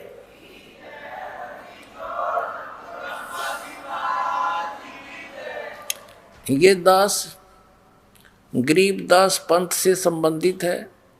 मेरे पूज्य गुरुदेव जी जुड़े हुए थे गरीबदास पंथ छुड़ाने वाले से, और पुण्यात्माओं परमात्मा स्वयं नहीं आए तो इस दास को भेज दिया अपने कुत्ते को आपको जगाने के लिए। अब परमात्मा ने कलयुग को 3 चरण में बांटा है। प्रथम चरण जब परमात्मा स्वयं आए थे, जब मगर से सह शरीर चले गए थे लाखों व्यक्तियों की उपस्थिति में, और अब ये बिचली पीढ़ी मध्य का चरण है, द्वितीय चरण बिचली पीढ़ी, और एक अंत। 3 चरणों में बांटा है भगवान ने। तो क्या बताया देखिएगा, 12 पंथ हम ही चल आवे, सब पंथ मेट एक ही पंथ चलावे। तब लग बोधो कोरी चमारा, फिर तुम बोधो राज दरबारा। प्रथम चरण कलयुग निर्याना, तब मगर मांडो मैदाना। कि मैं वो प्रथम चरण होगा कलयुग का, जब मगर से मैं सह शरीर जाऊंगा, वहां अखाड़ा मांडूंगा। अब यहां देखो 5500 पाचा, तब ये शब्द हो गया साचा। जब कलयुग 5000 वर्ष 505 बीत जाएगा, तब ये मेरा वचन सच्चा होगा जो आज कह रहा हूं। मैं सब पंथों को मिटाकर एक पंथ मिला दूंगा, बना दूंगा। आगे कहा है धर्मदास मोरी लाख दुहाई, ये मूल शब्द बाहर न जाइए, बाहर न जाइए। जिन गलत लिखा है, पवित्र ज्ञान तुम जग में बाखो, मूल ज्ञान तुम गुप्त ही रखो। देखो कितना कहा है, धर्मदास मोरी लाख दुहाई। सभी महापुरुषों को जिनको मिले उन्होंने उनको ये कह दिया था परमात्मा ने कि अभी इस मूल ज्ञान को ये मूल ज्ञान है, भूल गलत छपा है। तो मेरी लाख दुआई, ये मूल ज्ञान की दबार ना जाई, किसी को बताइयो मत भी ये, नहीं तो काल के दूता का हाथ लग गया, मेरे बच्चे मुझे पहचान नहीं सकेंगे और ऐसे ये काल का दाव लगा रह जाएगा। तो पुण्यात्मा, इसी आधार से आदरणीय नानक साहब जी ने इस सतनाम का और सारनाम का किसी सिख को भेद भी नहीं दिया, उच्चारण करके सुना दिया ताकि आगे प्रमाण रहे कि मैं ये नाम जाप करता था।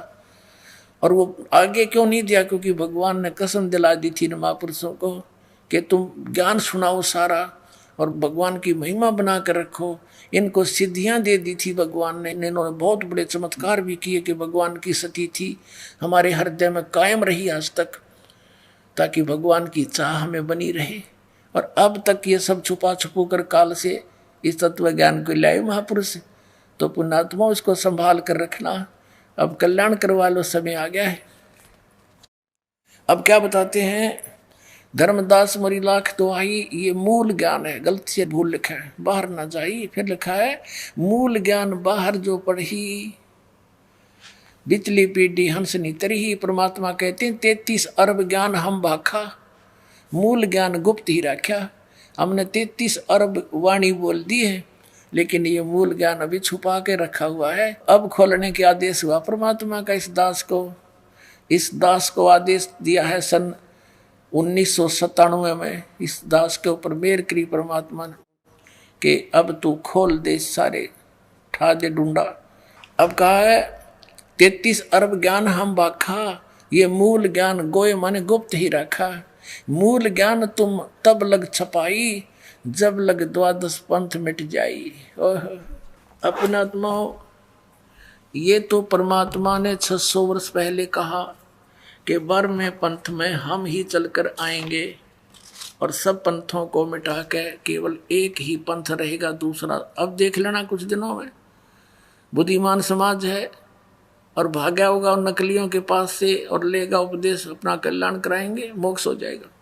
अब ये तो ज्ञान दिया परमेश्वर ने, अपना विधान बनाकर छोड़ दिया था, लिख दिया था।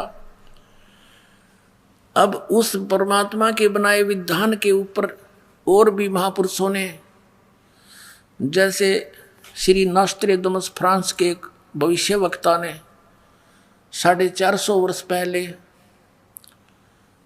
सन 1455 में, लगभग ये भी 600 वर्ष हो गए इसको, उस समय सन 1555 में इसने भविष्यवाणी की थी कि एक हिंदू धर्म में उत्पन्न व्यक्ति उस समय के सभी धार्मिक गुरुओं के अज्ञान की खाल उधेड़ के और एक तत्व ज्ञान प्रचार करके जनता को समझाएगा। सारी जनता उसका आदर करेगी, उसकी शरण में आकर के कल्याण कराएगी।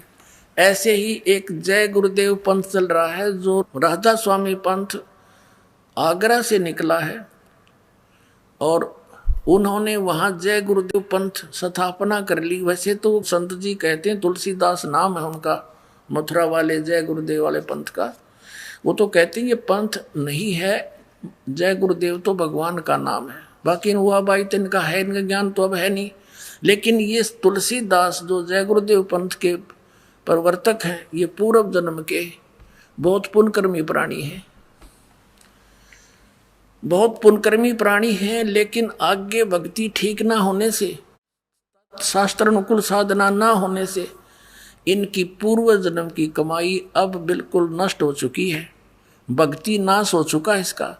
सन 1971 में 7 सितंबर 1971 में इस तुलसीदास जी ने, जय गुरुदेव पंथ के प्रवर्तक ने, तब एक वाणी बोली थी। एक तो भविष्यवाणी होती है, वो नहीं, इसने वर्तमान की सतवाणी बोली थी कि एक महापुरुष होगा और पूरे विश्व में उसी का शासन होगा, जनता उसका बहुत आदर करेगी। अब मैं पहले आपको इसको पढ़कर सुना दूं, उन्होंने बहुत अच्छी तरह लिखा है। तो उस समय तक तो इसकी दिव्य दृष्टि काम करे थी और अब इसकी वो कमाई खत्म होगी। भविष्यवाणी करने में भी बैटरी डिस्चार्ज होती है, क्योंकि कमाई नष्ट होती है। किसी को आशीर्वाद दे दिया, उससे भी कमाई नष्ट होती है। तो जैसे बैटरी चार्ज होती है इन्वर्टर की, और वो जब चार्ज हो चुकी है और उसमें से चार्जर भी हटा दिया, वो फिर भी काम कर रही है। और यदि आगे चार्जर नहीं लगाया हुआ है उसको, तो फिर क्या होगा कि कुछ देर तो वो चलेगी, फिर एकदम सब सुविधाएं बंद हो जाएंगी, वो बैटरी डिस्चार्ज हो जाएगी, ना बल्ब जगे, ना ट्यूब जगे, ना पंखा चले, यूजलेस हो जाएगी। तो यही स्थिति उन महापुरुषों की हो जाती है जो काल के फंस जाते हैं और पूर्व जन्म के पुण्यकर्मी प्राणी होते हैं।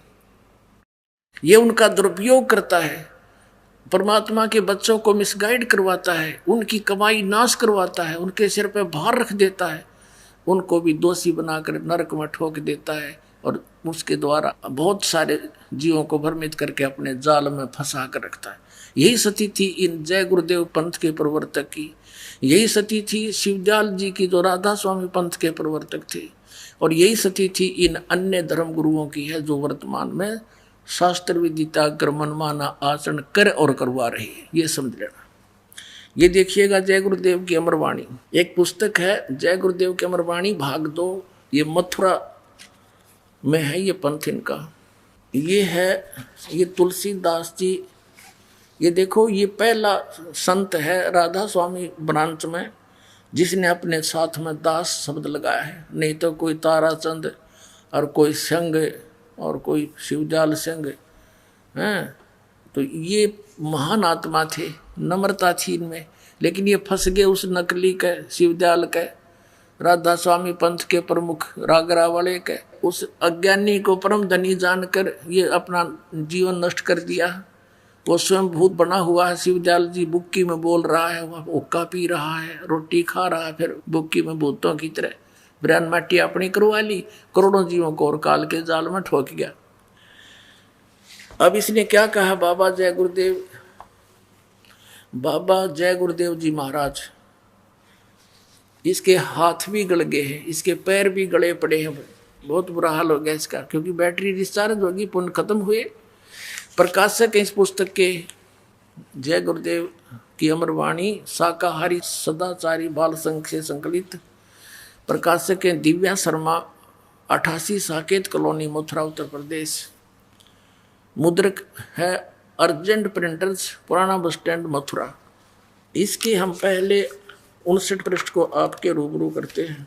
ये देखिए ये 59 पृष्ठ है, यहाँ पर इसने शाकाहारी पत्रिका में छपा है। ये 28 अगस्त 1971 में इन्होंने ये स्टेटमेंट दी है, महापुरुष का जन्म भारतवर्ष के एक छोटे से गांव में हो चुका है और वह व्यक्ति मानव इतिहास का सबसे महत्वपूर्ण व्यक्ति बनेगा।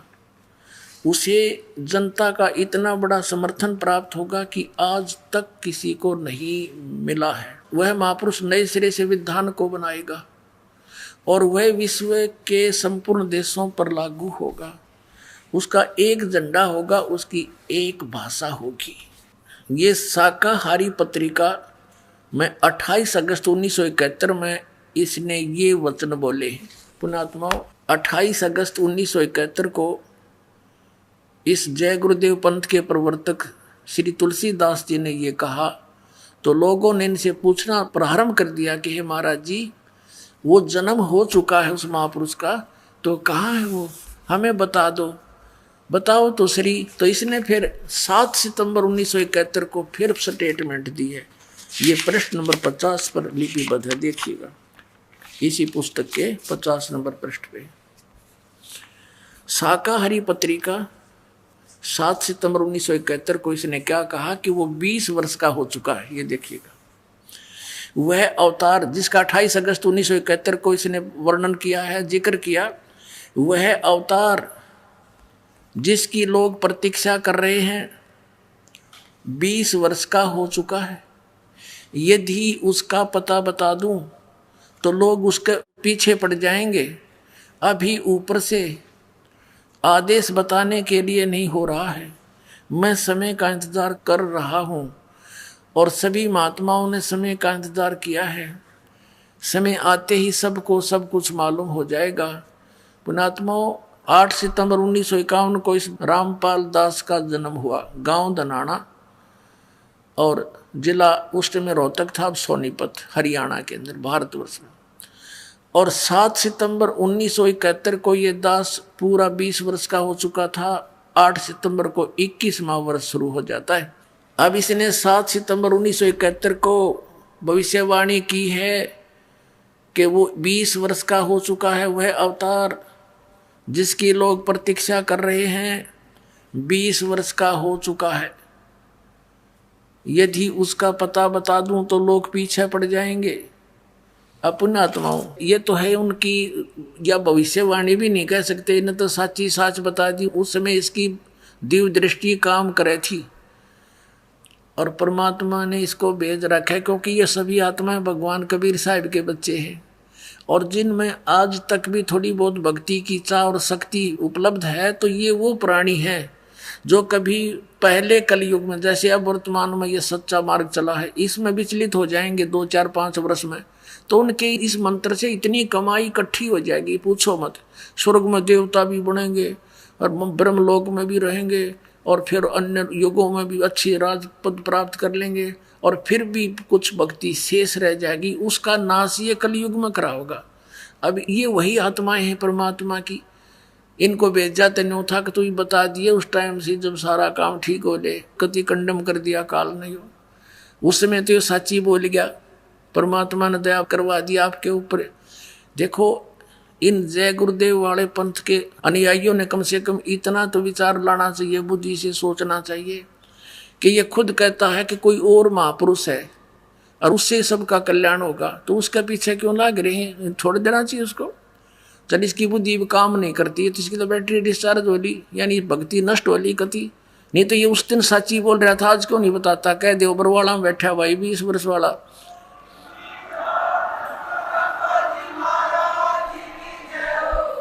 और जाओ लेकर उपदेश कल्याण करा लो। इसका भी बाहर मिटे, सिर पर धर दिया लाखों व्यक्तियों को अपने पीछे ला करके।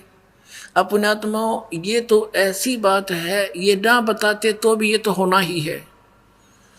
जैसे कोई खगोल भगोल का ज्ञाता और ये बता दे कि परसों सूर्य उदय 6:40 पर होगा, वो ना बताता तो भी उसी से भी होना ही होना था, क्योंकि परमात्मा ने विधान बना रखा है। तो ऐसे ही परमात्मा ने 600 वर्ष पहले कबीर जी ने, पूज्य कबीर परमेश्वर जी ने ये कह दिया था कि जब 5505 वर्ष बीत जाएंगे धर्मदास, तब ये मेरी बात सच्ची होंगी जो आज कह रहा हूँ। और तब तक तो कोई पढ़ेगा इस मेरी वाणी ने, न सोचेगा तो व्यर्थ की बातें हैं। वो कब आओगा वो समय, ये हो ही नहीं सकता। कलयुग तो कति भट्ठा बैठ गया, मानवता का नाश होने लग रहा है। अब परमात्मा क्या नहीं कर सकता? सतगुरु जो चाहे सो कर ही, 14 कोट दूत तुम डर ही, दूत भूत तुम त्रासे मारे और चित्रगुप्त के कागज फाड़े, तो ये काल के कागज फाड़ देगा। अब सबसे पहले ये प्रमाणित करते हैं कि वर्तमान में कलयुग कितना बीत चुका है। एक ये पुस्तक है, ये शंकराचार्यों की लिखी हुई पुस्तक है, ज्योतिर्मय ज्योतिर्मठ इसका नाम है। और ये जगत गुरु शंकराचार्य स्वरूपानंद सरस्वती जी महाराज हैं, ये इसके संरक्षक हैं। ये ज्योतिष पीठ, द्वारका शारदा पीठ आदि 2 मठों के ये प्रबंधक हैं, मठाधीश हैं। संपादक लेख के संकलन करता है विष्णुदत्त शर्मा, अध्यक्ष आध्यात्मिक उत्थान मंडली दिल्ली। प्रेरणा स्रोत ये सारे हैं। मुद्रक है फाइन प्रिंट एंड पैक्स, अच्छे सारे। प्रकाशक है अखिल भारतीय आध्यात्मिक उत्थान मंडल, 1/3234 गली नंबर 2, रामनगर तिवारी, मंडोली रोड, सादरा दिल्ली। ये सारा कुछ इनका लिखा हुआ है।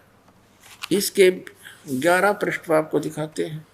11 पृष्ठ पे है आदि शंकराचार्य का संक्षिप्त जीवन परिचय।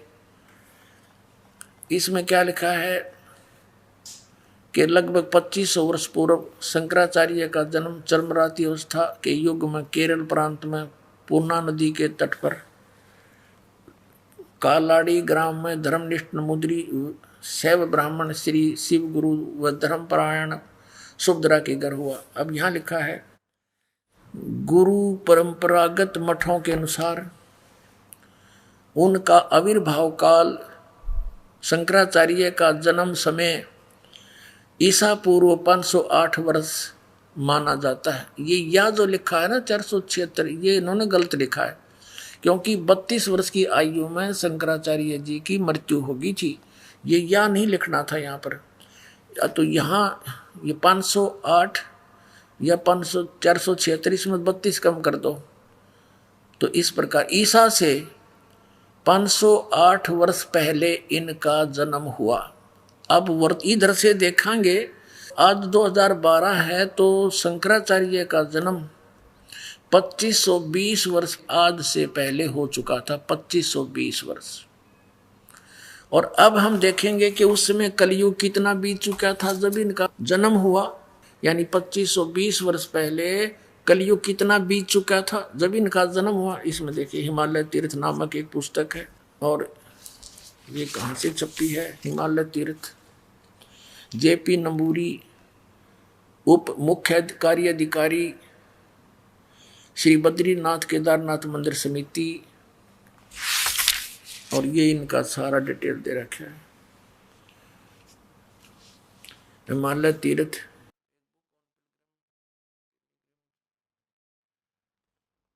पहला प्रकाश, इसके प्रकाशक हैं रंजू चक्रवर्ती, क्षेत्र A/1, बामा चरण राय रोड, कलकत्ता, दूरभाष। ये ऐसे मुद्रक गिरी प्रिंट सर्विसेज, कलकत्ता। अब इसके 42 पृष्ठ पर देखिएगा, ये 42 पृष्ठ है, हिमालय तीर्थ। शंकराचार्य के विषय में है ये सारी कहानी। ये शंकराचार्य के जन्म का के विषय में कहा है। आदि केदारेश्वर के समक्ष शंकराचार्य जी की दिव्य संगमरमर की मूर्ति, ये तो अलग है। कलयुग के 3000 वर्ष व्यतीत होने पर बौद्ध मीमांसकों के मत पर विजय प्राप्ति के लिए शंकर यति के रूप में आविर्भूत होंगे। यानी जब कलयुग 3000 वर्ष बीत जाएगा तब श्री शंकराचार्य का जन्म होगा। और ये फिर कब हुआ? ईसा से 508 वर्ष पहले। अब हम नीचे से गिनेंगे तो आज से हो गए 2520 वर्ष श्री शंकराचार्य के जन्म को।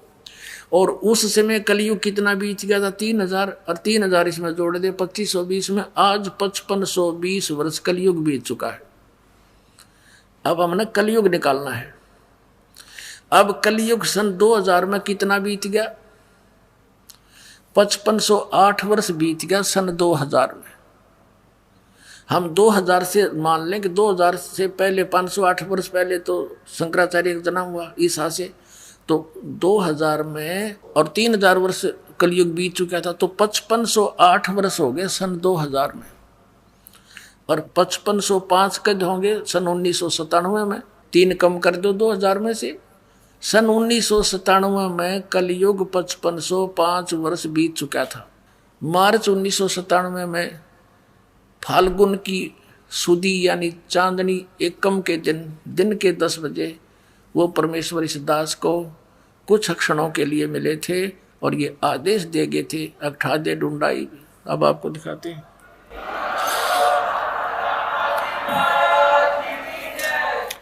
ये नो ना सोचो पुणात्माओं, यो दास ने यो तो रहस्य भी देखा, महीना कुआ है। और ये पुस्तक एक पहले दास ने लिखी है, आध्यात्मिक ज्ञान गंगा। इसको 2008 या 9 में लिखी थी हमने, ये 2009 में। और उसी से मैं लिख रखा था, क्योंकि परमात्मा ने कहा था जो मैं तुझे मिला हूँ इसको भी कुछ दिन रहस्य रखना। 1997 में कहा था, फिर बेशक तो क्लियर कर देना। अब देखना 2005 में ही दास लिख दिया था, एक पुस्तक लिखी थी भक्ति और भगवान सन 2005 में। तो इस दास ने उसमें भी वर्णन कर रखा है 2005 में। और अब इसमें आपको स्पष्ट होगा, देखिएगा। आध्यात्मिक ज्ञान गंगा पुस्तक आपके कर कमलों में है, और देखना इसके 538 पृष्ठ पे। ये है 538 पृष्ठ यथार्थ कबीर पंथ परिचय के। यहाँ आ जाइए। मुझ दास को यानी रामपाल दास को परमेश्वर कबीर साहिब जी संवत 2054 फाल्गुन मास की शुक्ल पक्ष एकम मार्च 1997 के दिन के 10 बजे मिले तथा सार शब्द की वास्तविकता तथा संगत को दान करने का सही समय का संकेत देकर अंतर्ध्यान हो गए तथा मुझे अगले आदेश तक रहस्य युक्त रखने का आदेश दिया था। बोलो सतगुरुदेव।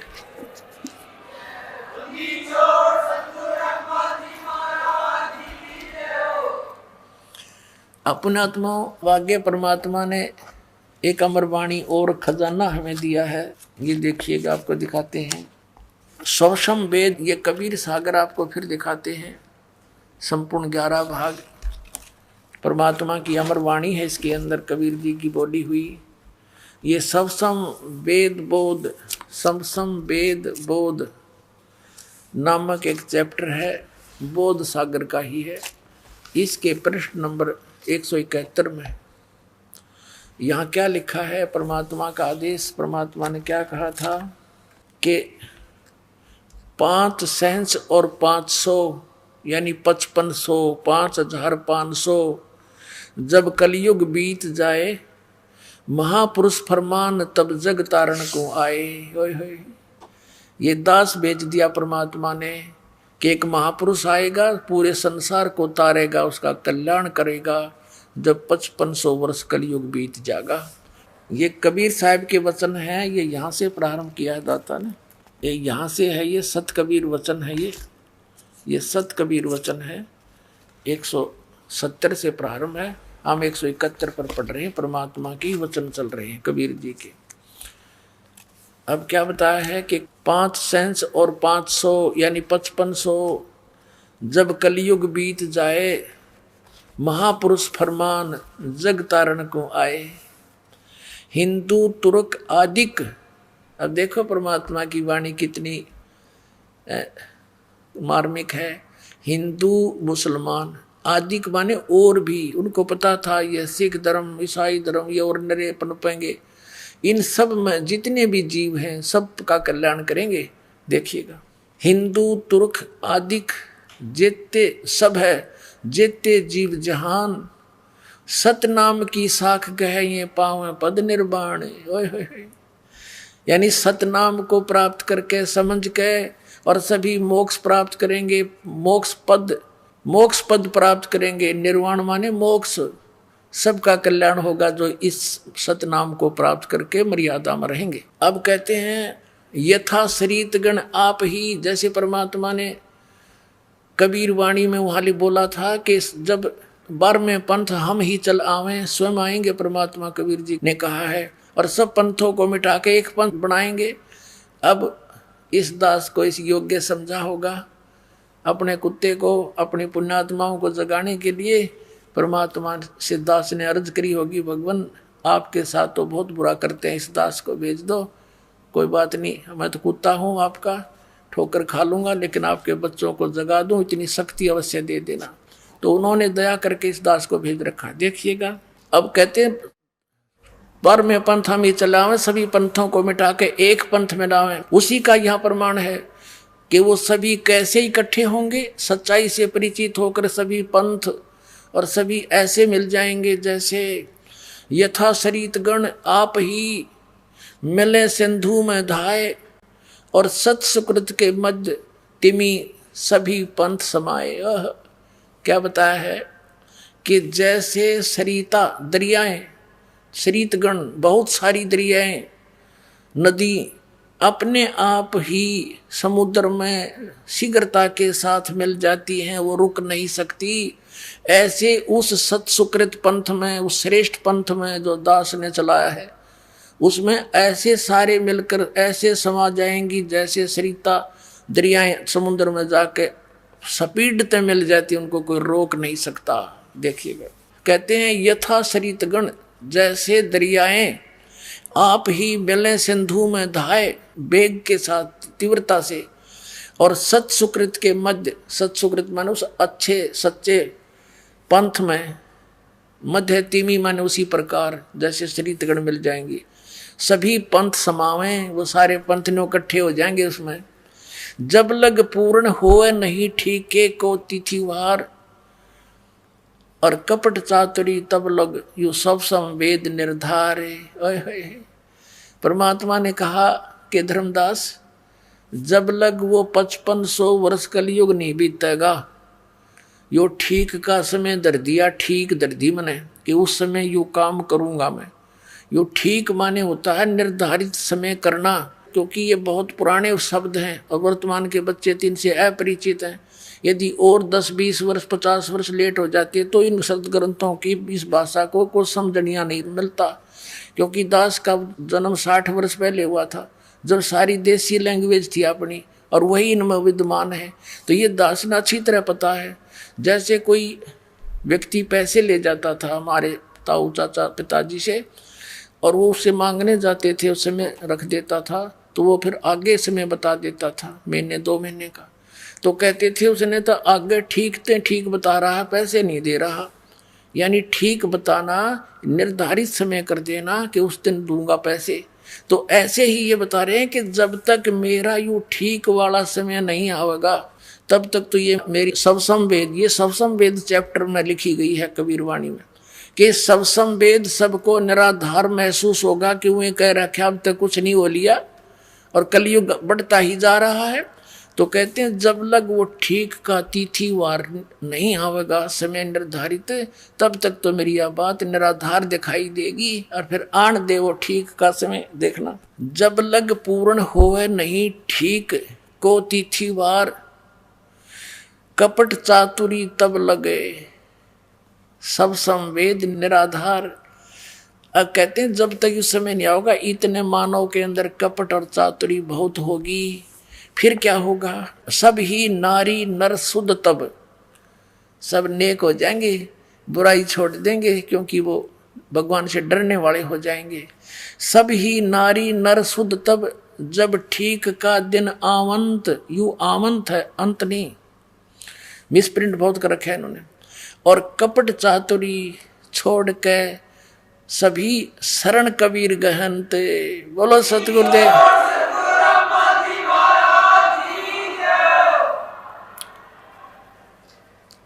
600 साल परमात्मा ने पहले बोला था कि जब वो 5500 वर्ष बीत जाएगा कलयुग, तब पूरे के पूरे सभी नर नारी कति आत्मा निर्मल होएगी और कबीर साहब की शरण में आवेंगे।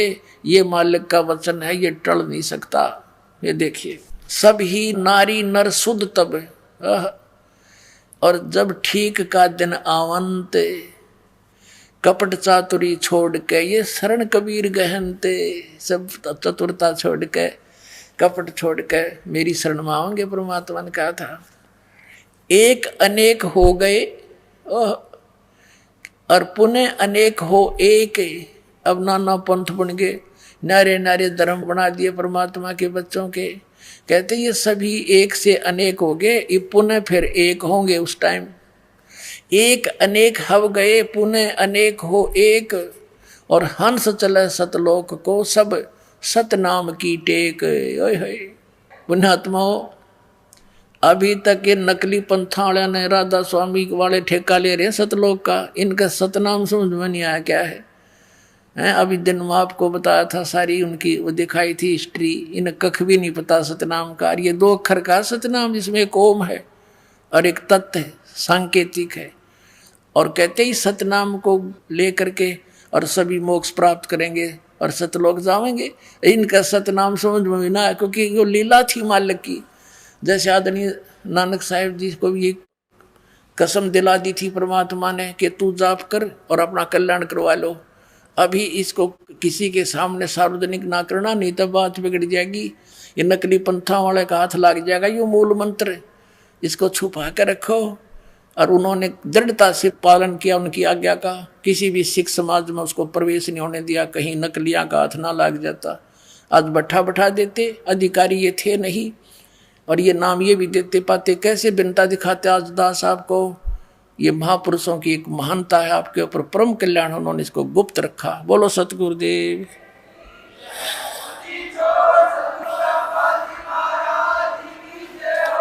अब देखो, एक अनेक हो गए और पुनः अनेक हो एक।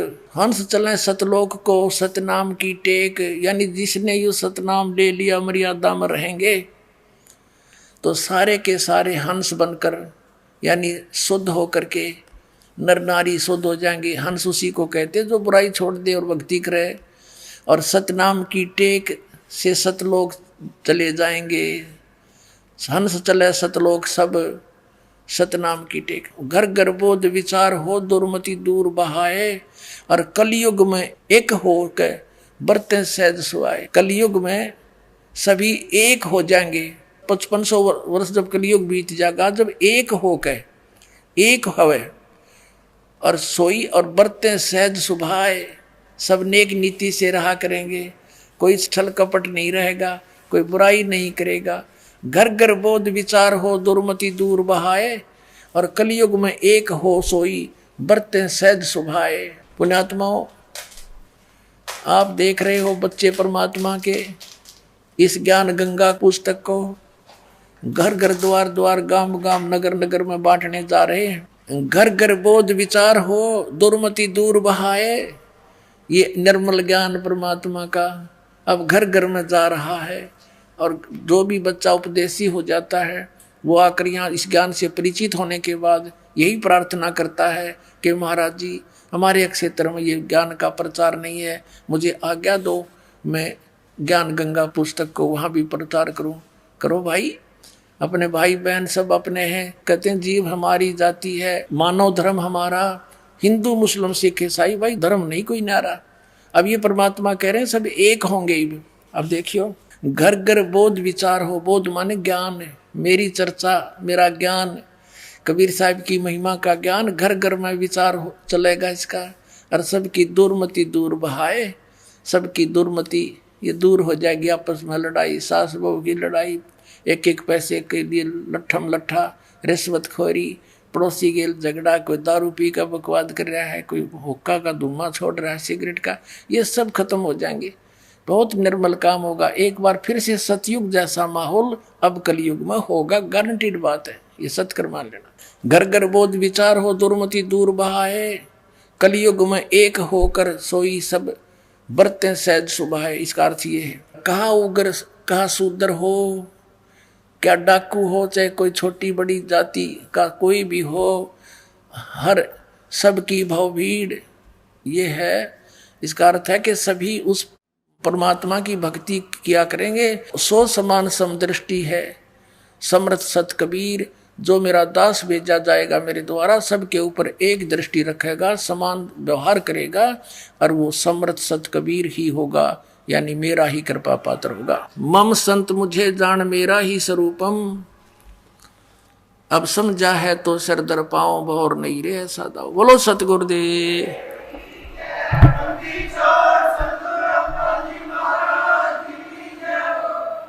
आइए अब हम उन श्रद्धालुओं के अनुभव जानते हैं जो जगत गुरु तत्वदर्शी संत रामपाल जी महाराज जी से दीक्षा प्राप्त कर चुके हैं तथा उनके द्वारा बताए गए भक्ति मार्ग पर चल रहे हैं। जी नमस्कार। नमस्कार। क्या नाम है जी आपका? विजया घनश्याम उमाले। जी कहाँ से आए आप? मैं नागपुर महाराष्ट्र से आई हूँ। क्या करते हैं आप? मैं स्कूल में प्रधान अध्यापिका थी और अभी 12 साल हो गए, रिटायर्ड हो गई हूँ। माता जी, अब इतने ज़्यादा पढ़े लिखे हैं, इसके बावजूद भी आपकी अध्यात्म के प्रति रुचि, क्या कारण है? क्योंकि मुझे बचपन से ही अध्यात्म के रुचि थी।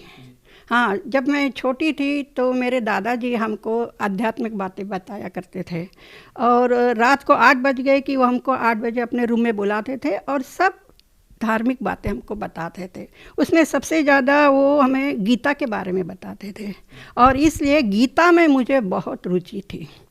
लेकिन इतना देखने के बाद भी मुझे गीता पूरी तरह से कभी समझ में नहीं आई।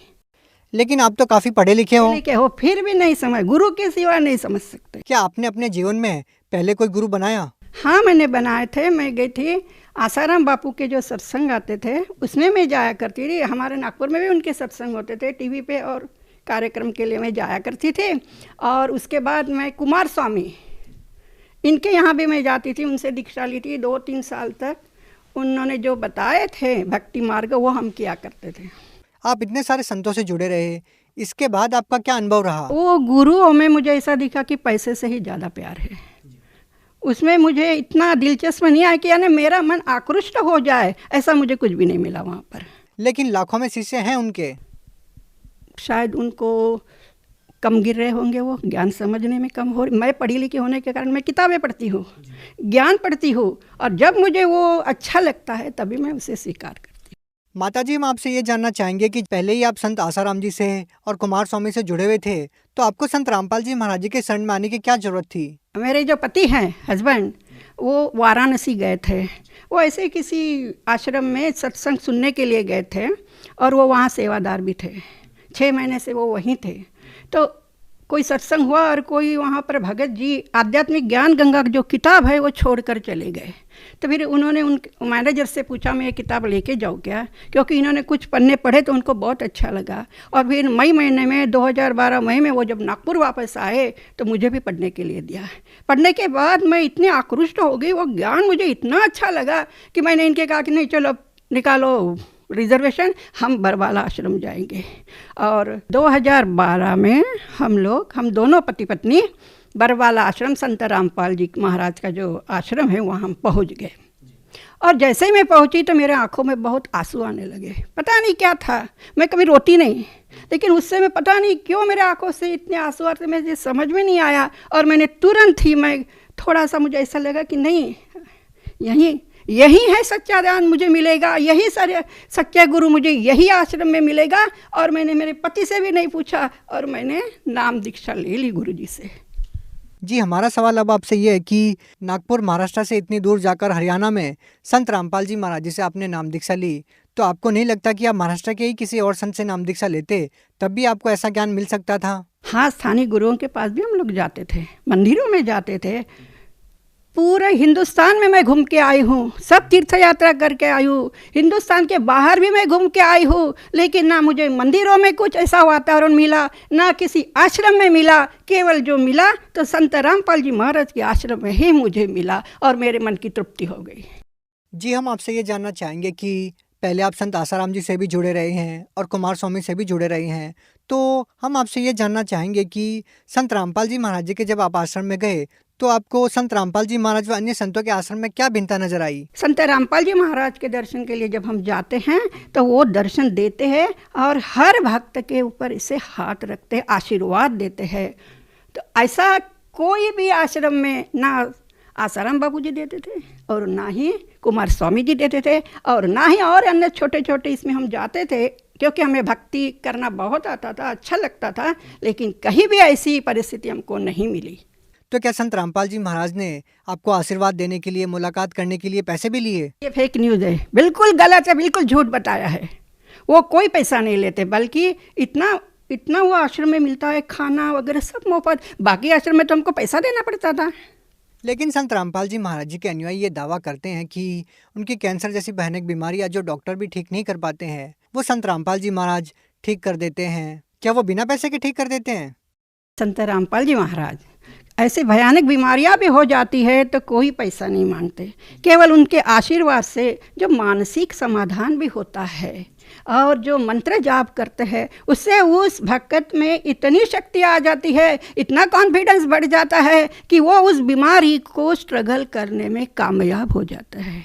अब मुझे जो 6.5 साल हो गए हैं, क्यों हुआ? मुझे कोई दवा नहीं है 6 साल से। मेरे पेट में दर्द होने लगा था वो 14 और 15 जनवरी 15 में मुझे ज़्यादा दर्द हुआ तो मैं दवाखाना गई। तो डॉक्टर के पास में गई तो डॉक्टर ने टेस्ट किए और फिर उसके बाद उन्होंने बताया मेरा ऑपरेशन हुआ कि आप और वो टाटा, मुंबई का जो टाटा इंस्टीट्यूट है वहाँ के लैब में मेरे रिपोर्ट भेजे वो सैंपल, तो उन्होंने बताया कि आपका जो पेट में जो गांठें निकली है वो कैंसर की, यानी 100% मेरा कैंसर था। कौन कौन से डॉक्टर को आपने दिखाया? इससे पहले जो जीनित हॉस्पिटल है नागपुर में, वहाँ डॉक्टर ठाकुर है और डॉक्टर ठाकरे है। उन्होंने ऑपरेशन का डिसीजन लिया और मेरा ऑपरेशन हो गया और ऑपरेशन में मुझे कोई दिक्कत नहीं हुई। बिल्कुल वहाँ पर जो डॉक्टर आते थे सवेरे देखने के लिए तो बोलते थे ये पेशेंट सबसे ज़्यादा उम्र का है, लेकिन सबसे अच्छा रिस्पांस यही पेशेंट दे रहा है। लेकिन डॉक्टर लोग तो ये कहते हैं कि कैंसर एक लाइलाज बीमारी है, ये कभी भी दोबारा हो सकती है, लेकिन आप इतने कॉन्फिडेंस के साथ कह रहे हैं कि आपकी कैंसर की बीमारी ठीक हो गई। हाँ, मेरा कैंसर ठीक हो गया और मेरे गुरु के ऊपर 101% मेरा विश्वास है। मेरे गुरु के ऊपर विश्वास था, इसलिए दोबारा वो आई नहीं तो ऑपरेशन होने के बाद फिर जोर से बढ़ती है वो, और दवाखाने में बार बार जाना पड़ता है। मुझे नहीं जाना पड़ा। डॉक्टर्स ये बोलते हैं कि इसका कोई परमानेंट इलाज नहीं है। नहीं, वो बोलते हैं कि आप ठीक हो गए, पूरी तरह से ठीक हो गए कभी नहीं बोलते हैं। ठीक है, आराम है, ऐसे ही बताते हैं, क्योंकि ये दोबारा होती है। कई मैंने देखे ऐसे पेशेंट के जिनको दोबारा हो गया, चले गए।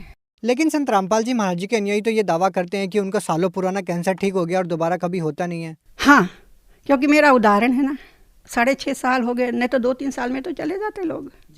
मुझे कोई तकलीफ नहीं हुई, बिल्कुल मुझे दवाखाने में दौड़ना नहीं पड़ा कि रात बेरात चलो पेशेंट को लेके जाएंगे, कुछ भी नहीं हुआ, क्योंकि मुझे मेरा गुरु के ऊपर विश्वास है।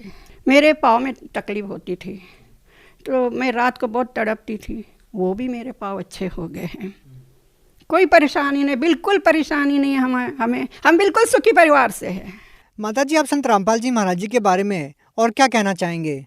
मैं समाज को यही कहूँगी कि अगर हिंदुस्तान में अगर कोई संत है तो संत रामपाल जी महाराज एकमेव संत हैं, जिनका ज्ञान इतना है कि जो हमारे पुराने जो धर्म ग्रंथ है उसमें सब लिखा हुआ है। हम इतने पढ़े लिखे होकर भी इतने दिनों तक पढ़े, यानी वो ज्ञान हमने ना पढ़ा ना किसी संत ने उनके बारे में बताया। लेकिन संत रामपाल जी महाराज एक में ऐसे संत है कि जो कि हमारे जो पुराने जो धर्म ग्रंथ है उसे खोलकर बताते हैं। हमने तो अभी तक खोलकर देखा ही ना, हम इतने पढ़े लिखे होकर भी खोलकर देखे नहीं।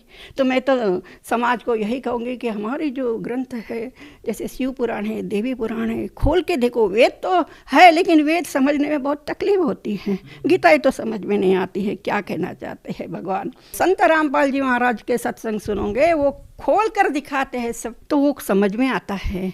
मैं तो समाज को यही कहूँगी कि अब समय मत दौड़ाओ। ये क्या दिख रहा है देश में, ये कितने लोग जा रहे हैं कोरोना से, उनके पास जाइए, उनका ज्ञान समझिए, और अगर उन्होंने जो नियम बताया उस नियम के अनुसार आप भक्ति करोगे तो पार हो जाओगे। माता जी, एक बात बताइए, ये सवाल आपसे पूछना काफ़ी वाजिब भी है क्योंकि आप पढ़े लिखे इंसान हैं, आप प्रिंसिपल भी रहे हैं। तो आज का जो पढ़ा लिखा समाज है, जो हाई क्वालिफिकेशन कर चुका है, वो साइंटिस्ट लोग बाबाओं को फेक मानते हैं, भगवान को नहीं मानते। उनका मानना होता है कि आप खुद अच्छे कर्म कीजिए, बाबाओं के पास मत जाइए।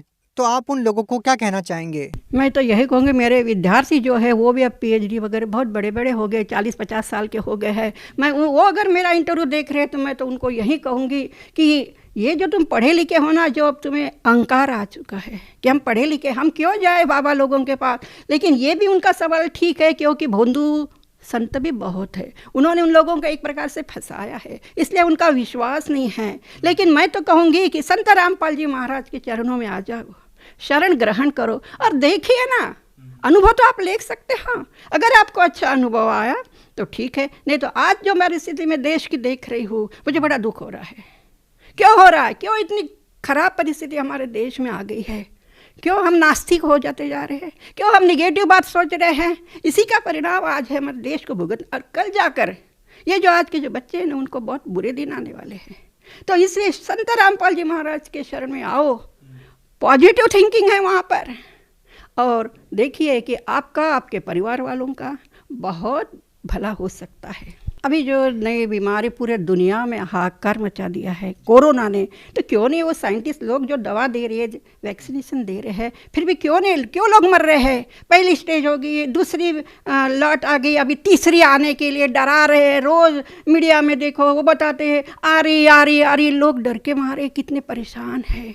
तो उसलिए भगवान के शरण में जाओ, वो भगवान आपको मिलेगा संत रामपाल जी महाराज के रूप में। और दूसरी बात मैं ये कहूँगी कि कृष्ण भगवान ने भी गुरु बनाए थे, और राम ने भी गुरु बनाए थे, सुखदेव जी ने गुरु बनाए थे। उनके पास गुरु ने तो स्वर्ग में आने नहीं दिया था।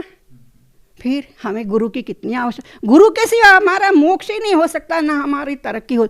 हाँ, भौतिक तरक्की हो जाएंगी लेकिन आध्यात्मिक प्रगति नहीं होगी। और मैंने ये भी देखा कि बहुत भक्ति करने, जो कि मेरे ससुर जी थे, मेरी सास थी, बहुत भक्ति करते थे। श्रावण महीने में एक एक महीना तक खाना नहीं खाते थे, केवल दूध पीते थे। लेकिन उनका जब मृत्यु का समय आया ना, बहुत खराब मृत्यु हो गई। 2-2 साल तक खटिया पर पड़े रहे, कोई उनके रूम में नहीं जाता था, इतना गंदा बास आता था। मुझे ऐसा लगता था कि इतनी भक्ति करने वाले, शंकर जी की भक्ति करने वाले, हमारे यहाँ तो हनुमान जी का मंदिर है, मंदिर में पूजा करने वाले हमारे घर के लोग, इतने धार्मिक लोग, क्यों इतनी बुरी मृत्यु आ गई उनको? यह प्रश्न मुझे बार बार होता है। आप भगत समाज को क्या संदेश देना चाहते हैं? मैं भगत समाज को यही संदेश देना चाहूँगी कि इस पृथ्वी पर अगर कोई संत है तो संत रामपाल जी महाराज है। उन्हीं के पास आपको अच्छा ज्ञान मिलेगा। उन्होंने जो बताया है तो आप किताबें उनकी पढ़ सकते हो। और हमारे जो पुराण हैं, 18 पुराण हैं, भगवत गीता है, वेद है, पढ़े लिखा समाज है अभी, वो भी इसको पढ़ सकते हो। बाद में विश्वास करो, आप उनके ज्ञान को समझो, बाद में विश्वास करो। मुझे बहुत दुख होता है कि इतने साल हमारे जो पूर्वज हैं वो भी चले गए, पता नहीं वो किस योनि में पड़े हुए हैं।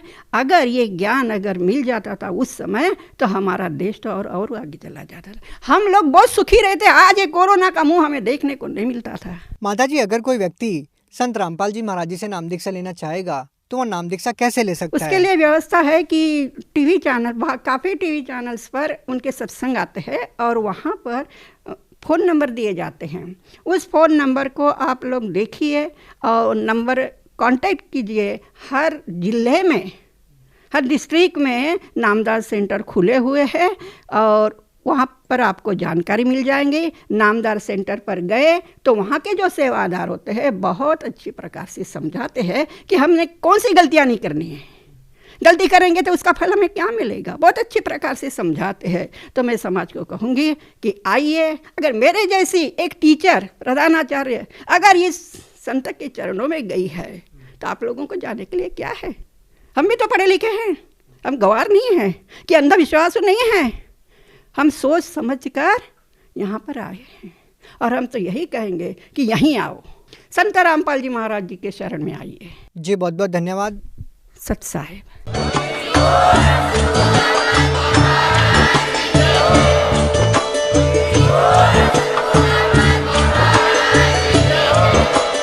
आप सुन रहे थे जगत गुरु तत्वदर्शी संत रामपाल जी महाराज जी के मंगल प्रवचन। अधिक जानकारी के लिए विजिट कीजिए हमारी वेबसाइट www.jagatgururampalji.org। संत रामपाल जी महाराज जी के शुभ आशीर्वाद से पूरे विश्व भर में 500 से भी ज्यादा नाम दीक्षा केंद्र हैं, जिन पर संत रामपाल जी महाराज जी द्वारा ऑनलाइन निशुल्क नाम दीक्षा दी जा रही है। अपने नजदीकी नाम दीक्षा केंद्र का पता करने के लिए संपर्क करें 8222880541।